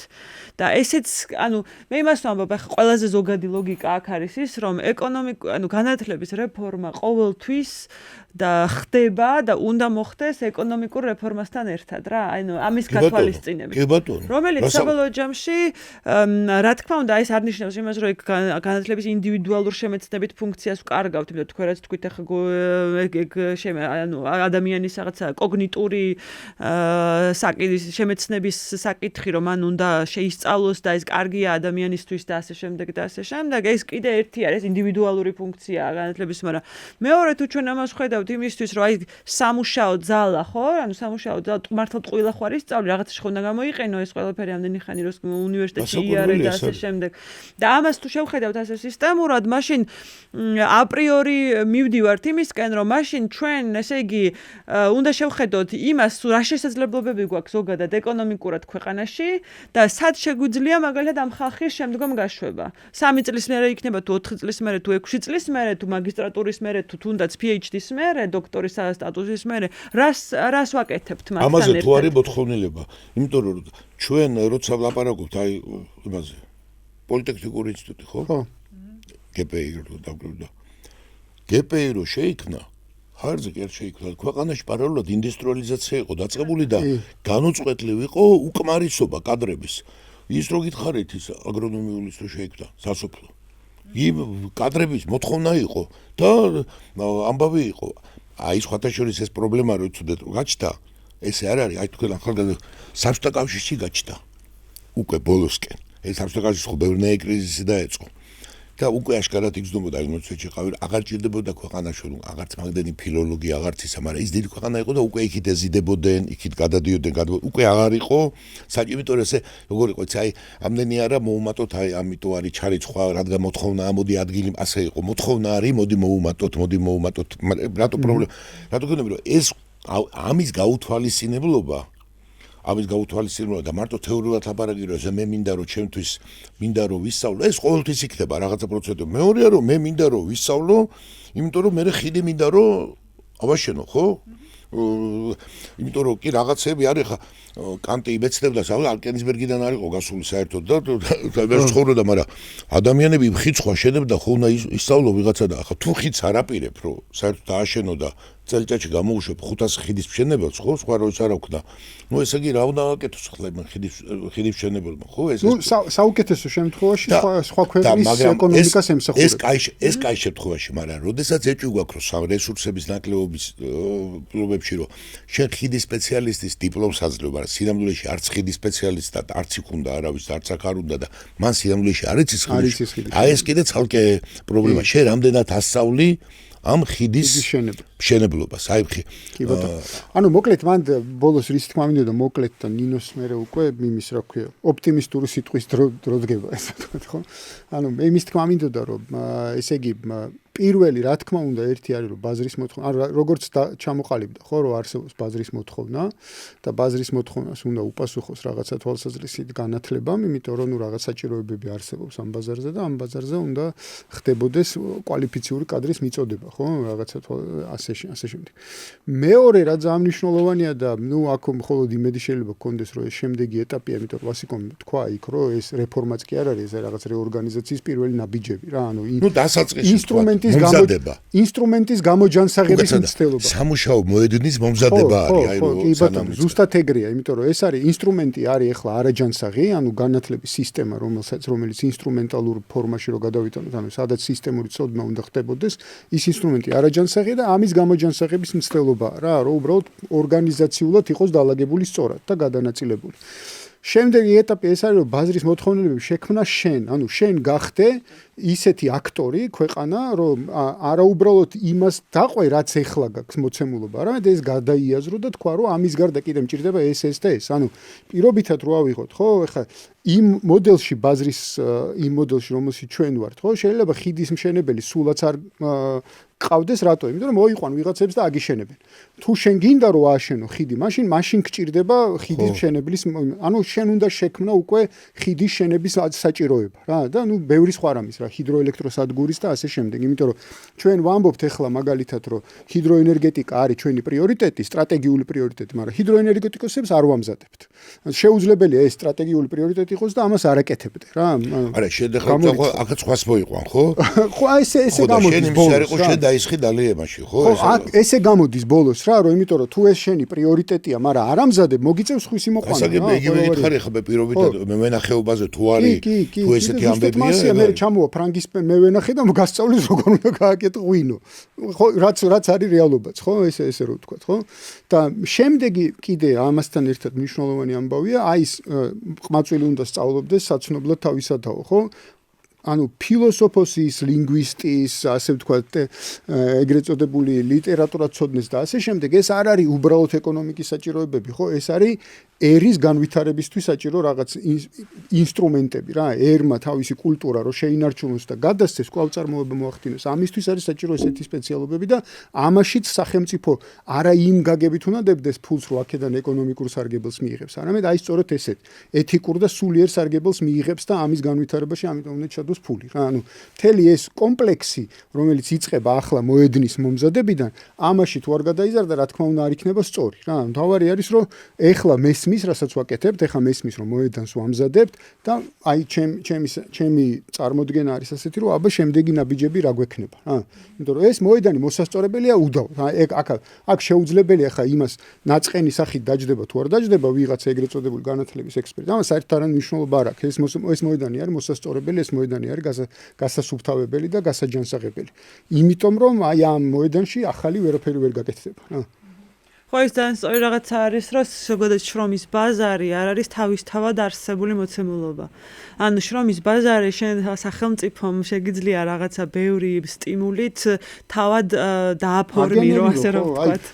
და ოღონდ ამაში იდეოლოგიამ არ უნდა შეგიშალოს ხელი. გასაგებია რა, ეს კარგი განათლება ქმნის კიდეც შრომით ბაზარს და ესე აი წეგა რაც თქვი მაგალითად მობილური ტელეფონებთან დაკავშირებით, მობილური ტელეფონები ჩვენს რეალობაში ბაზრის ლოგიკით არ გაჩნდება არავითარ შემთხვევაში. ანუ არ არსებობს ეგეთი ბაზრის ლოგიკა, რომელიც მობილური ტელეფონების შექმნას დააგენერირებს საქართველოში. ნებისმიერი ტექნოლოგია, ანუ კვლევა და განვითარება მართალია, მაგრამ და მით უმეტეს არ გაჩნდება კერძო უნივერსიტეტების სივრცეში. გესმის, არ დააგენერებს. შენ თუ არ გააკეთე, შენ თუ არ გადადგი პროაქტიული ნაბიჯები, მობილური ტელეფონის შექმნის, ან ნებისმიერი ტექნოლოგიის შექმნის პროცესი არ დაგენერირდება თავისთავად რა. მოკლედ ჩვენ იცი ჩვენ კი ვართ და თვითარებ თახტე იმან რა გინახლა რა. მიგისვეს მაგრამ შეხედე საბოლოო ჯამში რაზე მივდივართ იცი? რო არ ვიკამათოთ ხომ ეს ყველა კი აქვს გურამიშვილის ის ორი კი არ უპირისპირდება ერთმანეთს. ამობე თავისთავად. გასაკვირველია განათლებას აქვს თავისთავად არც არავინ არ უჩლის და რომ მოიქოქება კარგად ადამიანი და ამაში როა ვისაც ამისკენ აქ ამის მოდრიგულობა და პირობითად აი საბუნებისმეტყველო ფილოსოფიაში ვის გადავა ის კარგი მაშინ იპოვდეს ეს აქ მივა ფილოლოგიიდანაც ისტორიიდანაც ფიზიკიდანაც და ესეც მივლეთ და იყვნენ და ვიცით ეს ადამიანები მაგრამ გარდა მაგისა გვჭირდება ეს განათლება რის თუ ხო დავიწყეთ ჩვენ რომ შევთანხმდით რომ განათლებული ადამიანი აი გვჭირდება უხურთომოსპილო კი არა გვჭირდება ნიჭიერი ადამიანი რომელმაც ამავე დროს იცის რაღაცების კეთება აი ისეთ მაგალითს სუვერენული ძალა გვჭირდება. სურო არის ბევრი კვლევა არის ამისი რომ პირამიდა რაც უნდათ პირამიდა ხო ფარაონი არის ფიქრებ ახლა ვინ არის სულელი ახლა კაი მოკვდა ვინ არ მოკვდა და შენ დაიდგე ამ ხელს ახლა ხდა მონათლობელი საზოგადოება მეორე ხრი აქთა პირამიდება ამან დაიწყო წარმოუდგენელი ისე იგი ეგეთი არაფერში საჭირო რისივშენებლობაც წარმოუდგენელი პირამიდა არის ხო წარმოუდგენელი აი არაფერში საჭირო არ არის საერთოდ რა ფუნქციურად არაფერი მაგრამ აქ გაჩნდა რომ აქ ცოტა ზედმეტი ნაწარმოები რაც სოფლის მეურნეობის ეს გადმოტენილი აქ იქნა ამან დაიდო ქვაქვაზე ამან განავითარა ხალხობით გეომეტრია მე ამბავი არის ესე მე იქ იყო ამან მათემატიკა მოიტანა ამან ცოდნა მოიტანა ნილოსი მეურნეობა და კაც მარიცის ესე იგი ეს ამან რა მეცნიერების რა დონეზე აიტანა ამან იმიტომ რომ ეს არის სწორედ ის სწავლობდეს აი სწავლას რომ მოაქვს თვითონ სიძლიერე ჩვენთან რატო გითხარით ახალგაზრდები ხართ აი მე შევთვალწილი იყო მე სკოლაში ვასწავლედი როცა დაიწყო მიშვება გრევა შეიძლება ითქვას, იმით კი არა, რამეს კი არ ვებს გავსებოსით, ძველი სისტემა ინგრეოდა და ეს აში მოვაყოლეთ, იცი აი რა კარგია, საბჭოთა კავშირი დაინგრა და ჩვენს თავისუფლებას ვეზიარებით და მოდი ახლა სასწრაფოდ შევცვალოთ სკოლაში. სხვა შე სიმბოლურ ამბავს გეტყვით მეთქე როგორ დაიწყო. პირველი დიდი ამბავი იყო რომ ჩვენ გავთავისუფლდით 1 სექტემბერს არ დაიწყო სწავლა. მანამდე ბნელები რო ვიყავით ხომ რომ იწყებოდა 1 სექტემბერს და კაცი შვილი ესე იგი არ კამათობდა, არავინ არ იცოდა. აი როგორც ახლა 31 დეკემბერს არის ახალი წელი და 1 სექტემბერს იწყებოდა ცხელა, არ ცხელაციო, არაფერს იცოდნენ. ამის შემდეგ რაც მახსოვს იმის მე რომ ხანი გავიდა ესე იგი 2 წელიწადში ერთხელ და სამუდამოდ იცვლება ეს როდის უნდა დაიწყოს ეს სწავლა 15-ია. შემდეგ დაიწყო ამბავი და უკვე წამოვიდა ესეთი ამბავი რომ აი მაგრამ დიძალა ამან რომ რაში გჭირდება არ ჭირდება ჩემ ბავშვს მათემატიკა არ ჭირდება და ეს თეორია დადგა და საუბრობდე და უკან თანათან დაიწყო ამ აი ეს ამბები ვინც იცოდა აქ პედაგოგიკა ამბავი რო ეს მათემატიკა ასე ვთქვა რომ twins 10 ტვინის განმე ხო ზეპირად ლექსის სწავლა არ ჭირდება მოკლედ არა ყველამ თვითონ გადაწყვიტა თვითონ რა იყო საჭირო აი რაღაცეები დგება მე თქვენს რომ ვისაც როგორ უნდა ხსათ რო გითხრა სახელმძღვანელოები ვაკეთოს 4 გინდა როგორ გამომცემლობების ინტერა აკეთოს ყველა თვითონ წიგნი აკეთოს თვითონ იცის ყველა რასაც მე ვიტყვი როგორ არა მაქვს უფლება ეს ავტონომიურია მაღალ კლასებში ნახე სკოლა აგერ აი როგორი სიტუაცია იცი ყველა ერთად უყურებთ ამბავს ერთი შულიშულა მეორე შულიშულა სკოლის მასწავლებელი ვიყავ მე-12 კლასზე დახოცავენ ხერხებს რო დაიწყება ამბები იქნება ნახე შენ მოგუშულის სახელი არა და ყველა მიცუ არავინ არ დადის აი როგორი სიტუაცია იცი ყველა მიცის რომ ეს არ არის მაგრამ და არგუმენტი რა არის შენ კარგად იცი ბოლონიის პროცესია ესე იგი ხო და ეს ახლა ფილოსოფიური კამათის ამბავი რო ხო ისეთ არგუმენტს გეუნები რომელიც ამ არგუმენტს ბოლონიის პროცესიც თავისი არსით რატომ არის აბსოლუტური სიკეთე ეგეც ცოტა ეგ ხო თავისზე თავისთავადია მაგრამ მომშვიდე ეს ნახე მე გეუნები რომ ეს წყალი უნდა დალიო და შემეუნები წამალია მაგი არა მნიშვნელოვანი წამალია თუ ესე იგი მე-12 კლასში შემეუნები რომ მე-12 კლასი უნდა იყოს აუცილებლად უნდა არ დადიან ესე იგი მაშინ რაღაცა რეპრესიული უნდა არ დადიან ვერაფერი ვერ მოვიფიქრეთ როგორ იარონ რაც რეპრესიული და რო ვიაროთ მე იქ რა უნდა აკეთოთ ესეც გაუგებარი იქ მთელი პრობლემები არის სულ ძალიან კარგი რო იყოს და მაგრამ არგუმენტს გეუბნები იმიტომ რომ ეს რატო გეუბნები და თუ არა და რა არის შენ არ გინდა რაღაცა ხო ევროპა აი ნინო ცუდი გოგო ხარ რა აი მე არ მეგონა რომ შენ ეგეთ რაღაცას იტყვი ეს არის უკვე ეს კი არ არის თქო შემაშფოთებელი რომ ჩვენი ასეთ დონეზე ვართ აი თვითონ რამდენად არის აი როგორ ისა გვაქვს მოედანი უშველებელი საკითხი არ არის და ამასაც ეშველება საქართველოს უარესებიდან გამოსულა მაგრამ როგორ რა საწყისიდან ვიწყებთ აი რა საექსპერტო დონეა თუნდა ამისი და მე გინდა ეწყინოთ ისე გინდა და გინდა არა ძალიან და მე უყურებ ზოგს ვიცნობ და ვიცი რომ ბალტიცოდენ და მათში უკვე დეიციან მაგრამ წაძლიათ უკვე პოლიტიკურმა ან პირადმა რაღაცა ინტერესმა იმიტომ რომ შეუძლებელია მე-12 კლასზე თუ ვიღაცა ახალ ამოცანას მეტყვის აი მე რო დავიჯდა და უბრალოდ მოусმენდი თუ ბავშვები არ დადიან ესე ვთქვათ როგორ შეიძლება იყოს საჭირო თუ შედამაც ვერ და იწუჩი როგორ წევიცი აი მე გავაკეთოთ აი მე ისეთი ჯერ შევქმნათ ისეთი სისტემა ხო რო შექმნი მანამდე ესე იარონ ხო ეგეთი სიტუაცია ან და მაგალითად რო ვილაპარაკოთ დიდი პატივისცემით ვამბობთ რატო ხდება მაგალითად ასე ვიტყოდი გაბათი კერძო სკოლების ესეთი მომრავლება სვერტარვერჩი და კარგია მაგრამ ეს ამდენად იწევს იმ ხარისხობრივ ის ხო დანახარჯებთანაც არის და რამდენად იწევს იმ ხარისხობრივ იმას მე ქვეყანაში აი ამაზე ვიკამათებდი მაგალითად მე და ხელისუფლებას მოთხოვდი რომ თუ საჯარო სკოლაა და კონსტიტუციით ვალდებული ეს საჯარო სკოლა უნდა იყოს გატოლებული ეს თემა არის სხვათა შორის აი ხო ამაზე უნდა და ეს ისე ხო არ ხდება საჯარო სკოლებში ხშირ შემთხვევაში მე მეჩვენება ესე რომ სოციალური სტატუსის განსაზღვრელი გახდა აი და ამითი მივალთ იმ შედუდილო მე თუ საკმარისია შევქმნა ხო გეუბნები დიდი პატივიცით, მაგრამ ეს სალაპარაკო თემა არის, ესე აპრიორი და მაგარ ქვეყნებში საერთოდ არ არის ესეც ახალისებული. ისრაელში ორი კერძო სკოლა არის. არც კერძო სკოლა და არც კერძო უნივერსიტეტები. აქამდე ახლა ამ რეფორმებამდე საქართველოს კერძო უნივერსიტეტები იღებდნენ სახელმწიფო დაფინანსებას და არავინ კითხოს არ სვამდა რატომ.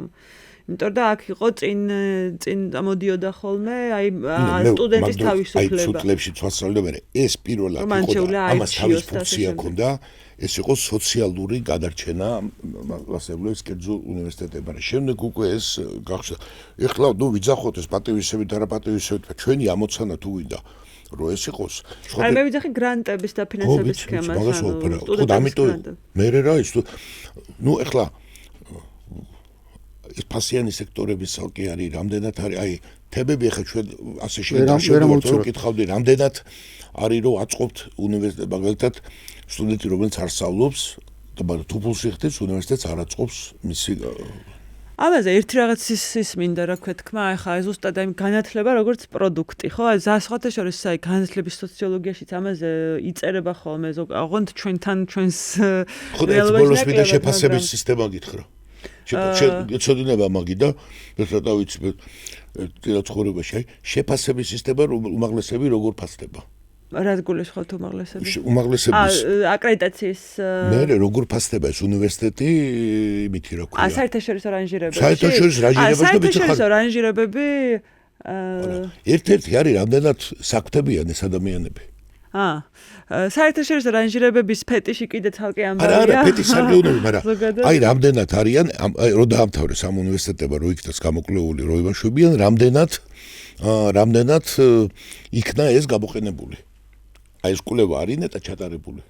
რამდენად იქნა გამოყენებული, გულისხმობს იმას, რომ ზოგადად რამდენად დასაქმდნენ და ასე შემდეგ, რამდენად გამოიყენეს ის კაი ბატონო, მაშინ ჩვენ ესე იგი როგორ უნდა ვქთათ, იცი რომ თუ აღმოჩნდება რომ ძალიან დიდი პროცენტი ეჭვი მაქვს რომ არ ვერ დასაქმდა თავის სპეციალობით, მაგრამ უნდა ვთქვა სამაგეროდ შეგია მომიგებ და მე თავი უნდა ჩავკიდრო შენ არა, ნუ მეტყვი რომ თვითონ ხო ამაღლდა ამ სიტუაციაში არა და ესე იგი ამდენი ფული გადაიხადეს ყველაფერი და ამაღლდა ოჯახება ესე იგი გაიღეს და ფასიანი სექტორები დაამთავრეს და შეიმეცდეს თავისი ადგილი ესე ვთქვათ სამყაროში.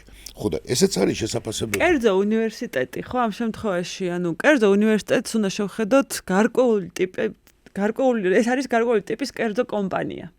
მას აქვს თავისი ბიზნეს მოდელი. ამ ბიზნეს მოდელში ის იყენებს განათლებას, რა თქმა უნდა.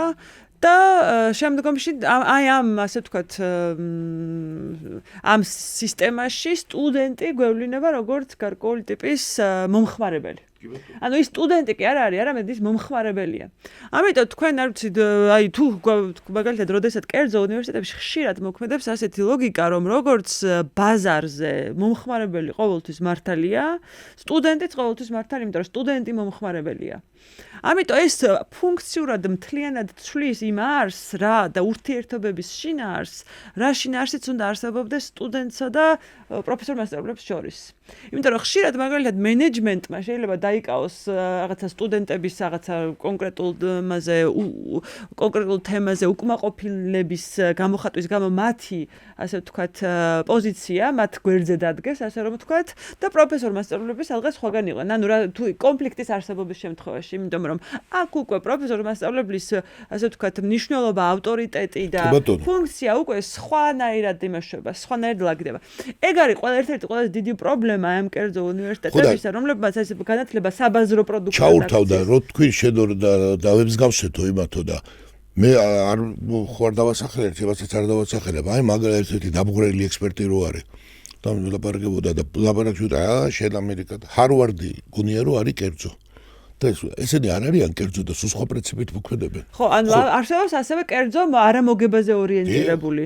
და ანუ კერძო არამოგებაზე ორიენტირებული საქართველოში ჩვენთან არ არის გავრცელებული პრაქტიკა, ხო? ანუ ჩვენთან ჰარვარდის მოდელით არ არის.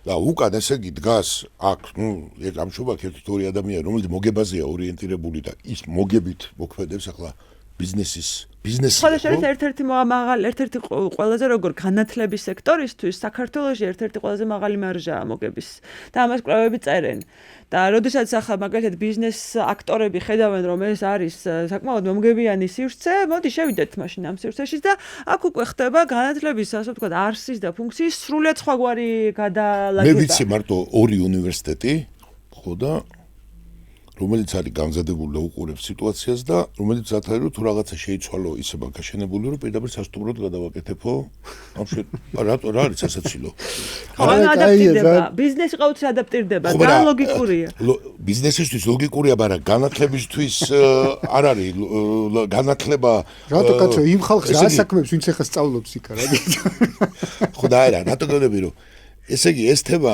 აქ მარტო გამოჩნდა არის როგორც ალაპარაკო იცი 7 დინჯი მერე კონფერენცია უნდა დაიდოს ამბავი მერე უნდა დისკუსია იყოს საკამათო უნდა იყოს ნინოს ოპტიმისტური სიტყვა თორე ვერ დავამთავრე თუ გინდოდა რაღაც თქვი და მერე დავე ნინო ჩვენი ისე ტრადიცია გვაქვს რომ ოპტიმისტური სიტყვა ესეთი რაღაცა არის მართლა ცოტა გონებით უნდა შეხედო ამ ყველაფერს და ანუ ოპტიმიზმი როგორ ახლა ჩემთვის მაგალითად ესე რომ შევხედოთ ზოგადად დადებითად ის შეიძლება შევარაცხოთ რომ ზოგადად აღიარება რომ მოხდება რომ განათლების სისტემა პრობლემებშია რაც არ უნდა გვიან მოხდეს ეს გარკვეულწილად არის პოზიტიური მოვლენა რომ აი კარგი თუ აღიარებთ რომ პრობლემა არსებობს მაშინ შემდეგი ნაბიჯი არის იმ პრობლემის არსის ანალიზი რომ რაშია პრობლემა ხო ანუ ეს მეთოდურად რო შევხედოთ ასე უნდა მივდიოდეთ ხო ანუ ერთი არის რომ რაღაცა პრობლემა გვაქვს მე რომ ვამბობთ მოდი რა პრობლემა გვაქვს და მესამე ნაბიჯი არის რომ როგორ შეიძლება ამ პრობლემების მოგვარება ხო ანუ რაღაცნაირად რანაირად შეიძლება ჩვენ ეს გავაკეთოთ. ოღონდ ის თუ აი ეს მესამე ნაბიჯი დამოკიდებულია იმაზე თუ ჩვენ რა ანალიზს გავუკეთებთ პრობლემის სიტუაციას. აი ეს სიტუაციის ანალიზი არის ძალიან ანუ სიტუაციის ანალიზში სხვადასხვა აქტორები შეიძლება სხვადასხვანაირი ინტერესით შემოვიდნენ. ანუ აქ შეიძლება ბიზნეს აქტორები სხვანაირი ინტერესით შემოვიდნენ, პროფესორ მასწავლებლები სხვანაირი ინტერესით შემოვიდნენ, სტუდენტები სხვანაირი ინტერესით შემოვიდეს და სახელმწიფო კიდე თავისი ინტერესით შემოვიდეს.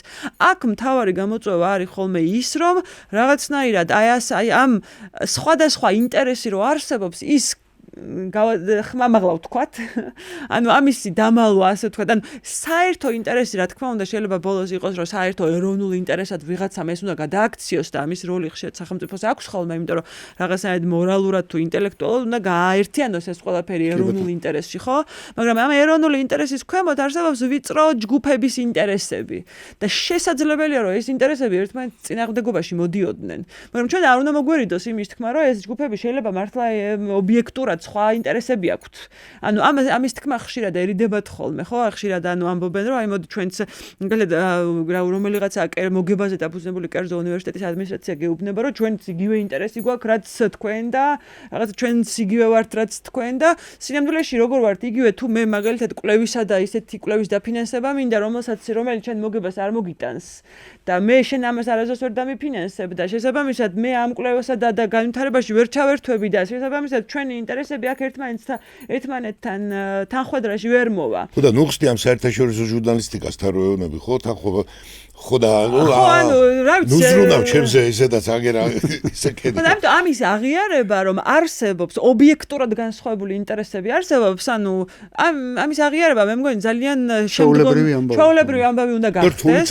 რთული ამბავიც არის ეს დიდი ინტერესია ბევრ ადამიანს ეხება და ჯიბეს ეხება და რა თუ და მაგას ყოველთვის შეიძლება რთული არის მაგრამ უნდა მოვახერხო. და სახელმწიფო ვის როლს და ვის ინტერესის მხარეს დაადგება ეგეც ძალიან მნიშვნელოვანია იმიტომ სახელმწიფო საბოლოო ჯამში აი უნდა თუ არ უნდა აქვს ეს გაცნობიერებული თუ არა რატო გვიანდებოდა ახლა რომ მე არ მოყვა უცხოს ტრადიცია ამ და ეს სფერო ძალიან მნიშვნელოვანი ოპტიმისტურად შევეცევი ხო იმიტომ რომ სახელმწიფო ხშირად სახელმწიფო ასე ხო არ არის სახელმწიფო რაღაცა იქ ადამიანები არიან სახელმწიფოში და იდგნენ აი ამ კერძო ინტერესების მხარეზე ეს პირდაპირ მაგიტოვა მახსოვს პარლამენტში ვიყავ პირდაპირ აბა ბრძოლები დებები და ყოველთვის წააგო სახელმწიფო ინტერესმა დღევანდლად მე იმიტომ რომ ოპტიმიზმით რომ ეს რო დაიწყო ეს არის ძალიან უმადური საქმე და სინამდვილეში ვინც ამას მხარს დაუჭერს ის ჯერ სკოლაში სწავლობს იმიტომ რომ ჯერი იმ ბავშვს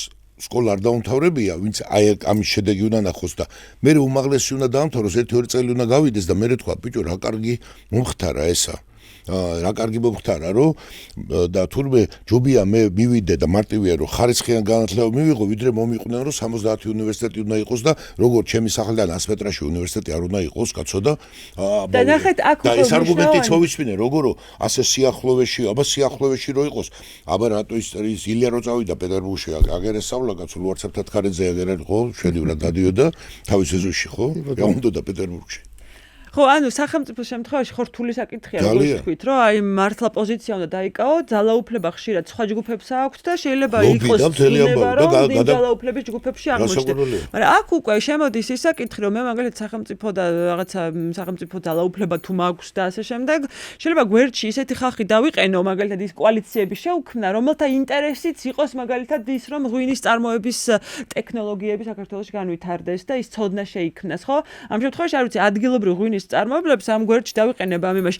ანუ ეს ყველაფერი პოლიტიკური საკითხია საბოლოო ჯამში, პოლიტეკონომიურ სულიეძახით, მაგრამ ის რომ კოალიციების შექმნა გულისხმობს იმას, რომ ჩვენ თანხმდროში უნდა მოვიყვანოთ გარკვეული ჯგუფების ინტერესები, იმისთვის რომ ისინი მხარში დავიყენოთ აი ამ რაღაცა კონკრეტული პოლიტიკების გასაფორმებლად.